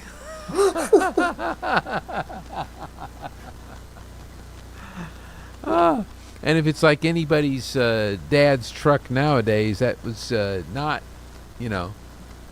that's his. Not found immediately? No, that's not a nice place to do that. Those trucks are awful expensive nowadays. That's true. All right, well, let's see what the stock markets are reacting to today. There's a lot of stuff in the news. All right. This is Aaron Irving with LPL Financial, member of FINRA and the SIPC, bringing you your mid-morning stock market report for Thursday, October the 9th. Stocks are lower this morning as the broad market S&P 500 and NASDAQ composites dropped 0.2%. At their highs of the day, the S&P 500 and NASDAQ were 0.2% and 0.1% higher, respectively. The Dow Jones Industrial Average was down 0.3%. Costco was one of the bright spots of the day as shares gained 2% after the big box retailer delivered solid September sales data. Delta Airlines was another winner, jumping 5% on better than expected earnings. The S&P 500 yesterday notched its 8th winning day of the last 9. The NASDAQ composite climbed more than 1%, ending above the 23,000 level for the first time ever. The Dow, on the other hand, finished slightly below the flat line as blue chip stocks lagged, but NVIDIA helped the 30 stock index restrict losses, rising more than 2% after CEO Jensen Huang told CNBC that computing demand has, quote, gone up substantially this year.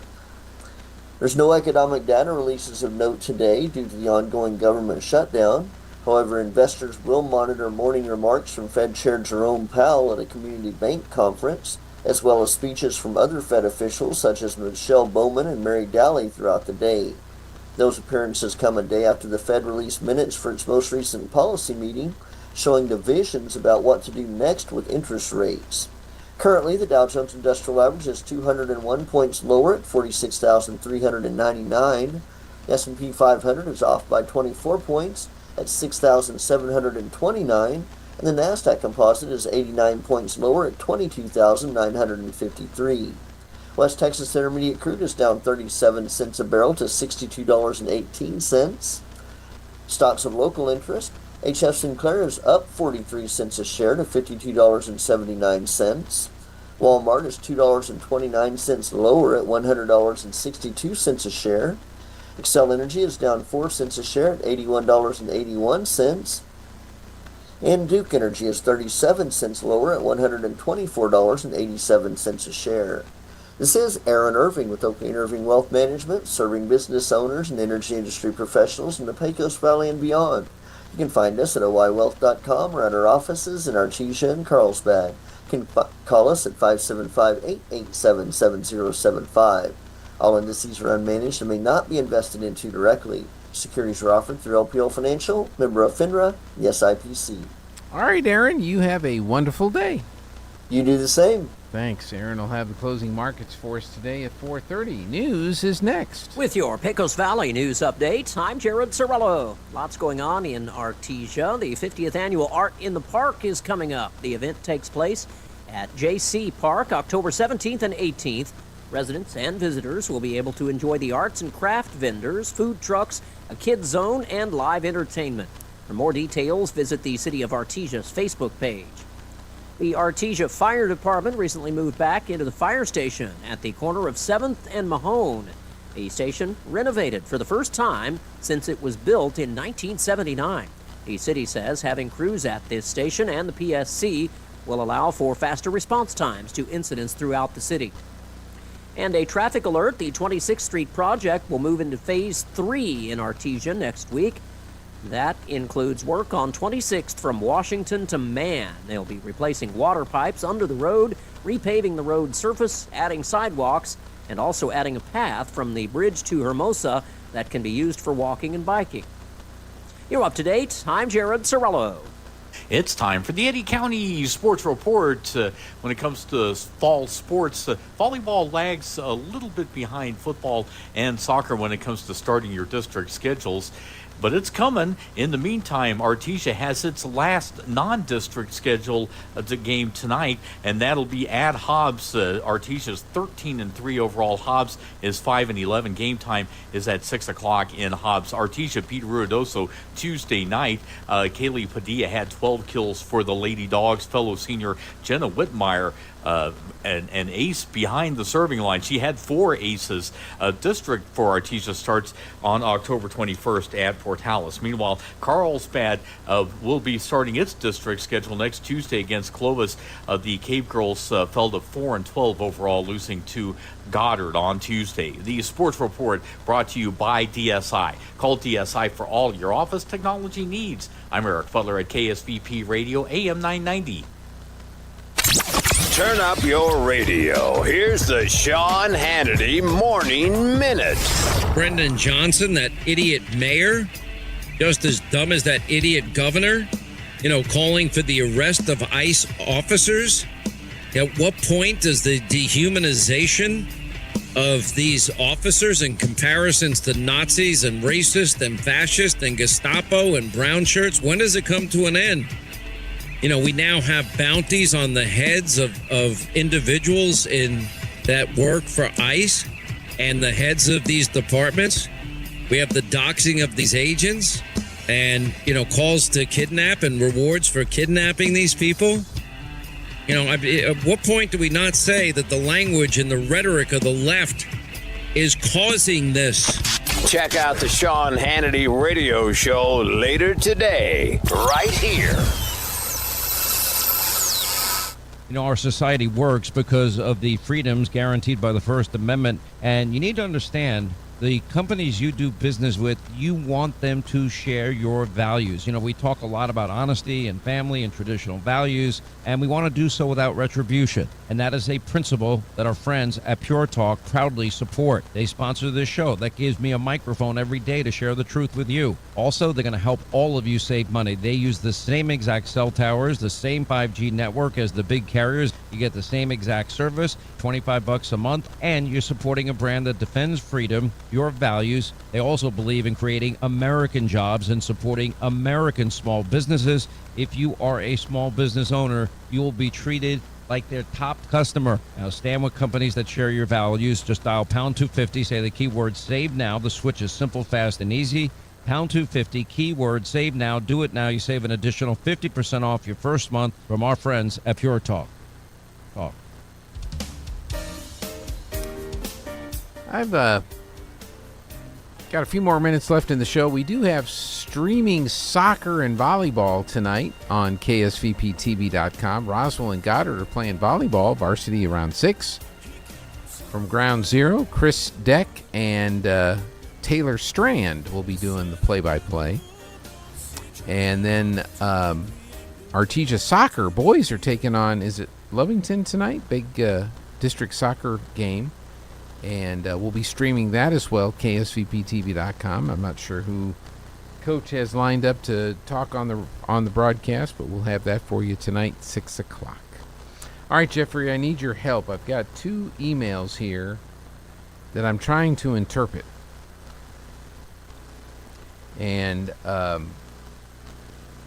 one of them is I think this is a it's an invitation to interview somebody, and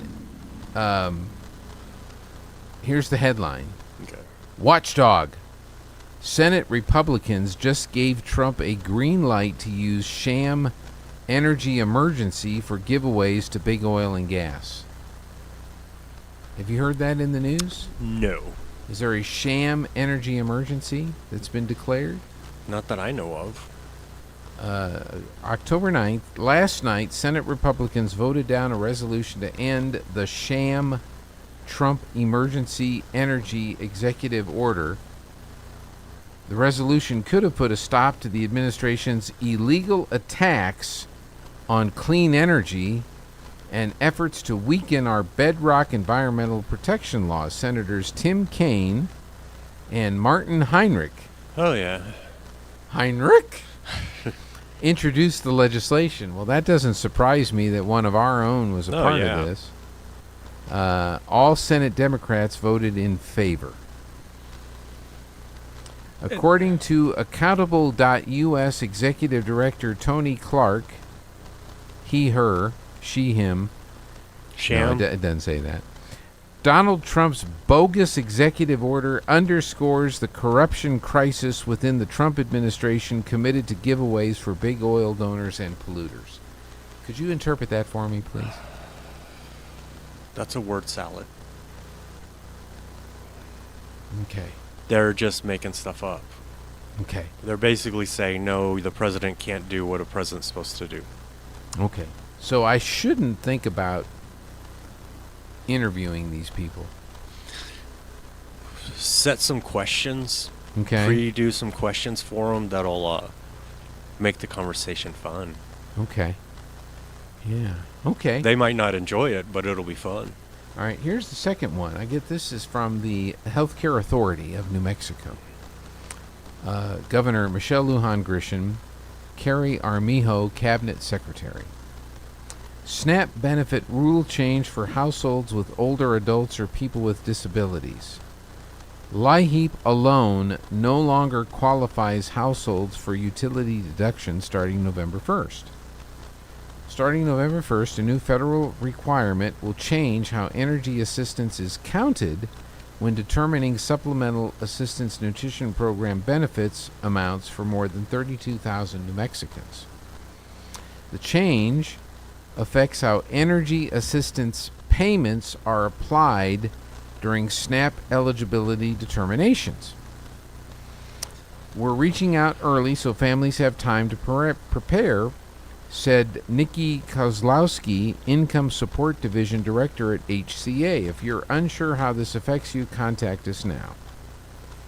If your household includes someone 60 years or older or a person with a disability, you will continue to receive the deduction known as the Heating and Cooling Standard Utility Allowance. Mm-hmm. If you receive assistance from the Low Income Home Energy Assistance Program or another home energy assistance program. I see you're doing the same thing I was doing when I read it. I will continue to receive the deductions if I receive assistance from the Low Income Home Energy Assistance Program or another home energy assistance program. The payments will not be counted as income when the HCA calculates SNAP benefits.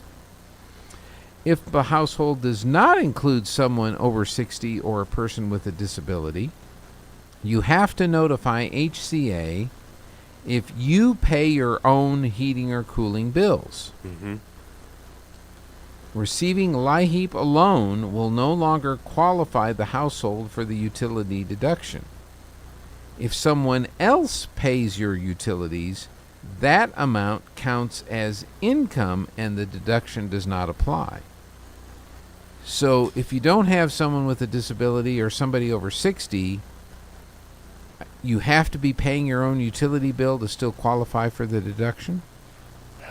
I need a lawyer to help But if somebody else pays my utility bill, I can't count that as a deduction to get benefits. Well, but I'm not paying it. Someone else is paying it. So why would I get the deduction? Right. I'm just trying to understand this. If I'm not paying it, why would I qualify for a deduction?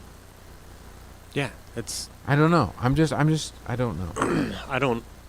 I don't comprehend the word salad there. The federal change may cause some individuals and families to lose the standard home heating and cooling cost deduction, which could result in a lower monthly SNAP benefit. Okay. So help me understand what's going on here. Well, I didn't know that they paid your heat and electric and stuff with the SNAP benefits. I think it's the amount. They give you a standard deduction. Okay. Assuming that you're paying your utility bills, which then helps you get more SNAP money. But under these new changes, under the evil Republicans in the big beautiful bill, if you're not paying your utility bill, then you don't get the deduction for paying a utility bill that you're not paying. So this will affect the amount of money that your SNAP benefits could be. Is that how I should be understanding it? Possibly. Okay. It's because they get X amount in cash for your EBT. You get, your SNAP. Right. That works at grocery stores, but then you also get just money. Okay. And it's like $200 or something, depending. So I guess if you maybe they're cutting out the heating part of that, where they're not going to subsidize that. If you're not paying it. Yeah. If you are paying it, you'll get that still help. But if somebody else is paying your utility bill, I guess you're no longer going to get a deduction as if you were paying a Correct. utility bill. Okay. So it's basically like someone getting $500 a month from them to pay for their heat and everything, but then this other deal is paying for their heat, so they're keeping that extra cash themselves. They're making it where that okay. So instead of just having $200 to spend on whatever they want, now they have $500 to spend. Well, didn't we just have a special session, and didn't the governor sign a couple of bills that was going to fix all this? I believe so. So why are we having this? Why are we alerting 32,000 New Mexicans that this could affect their SNAP benefits? To get people to be angry without knowing the reality. Okay. Get people upset with politicians. Don't be angry. Be happy. Because we will be back tomorrow at 7 o'clock. Thank you, Jeffrey. This is KSVP Artesia. It's 10 o'clock. Breaking news at Town Hall.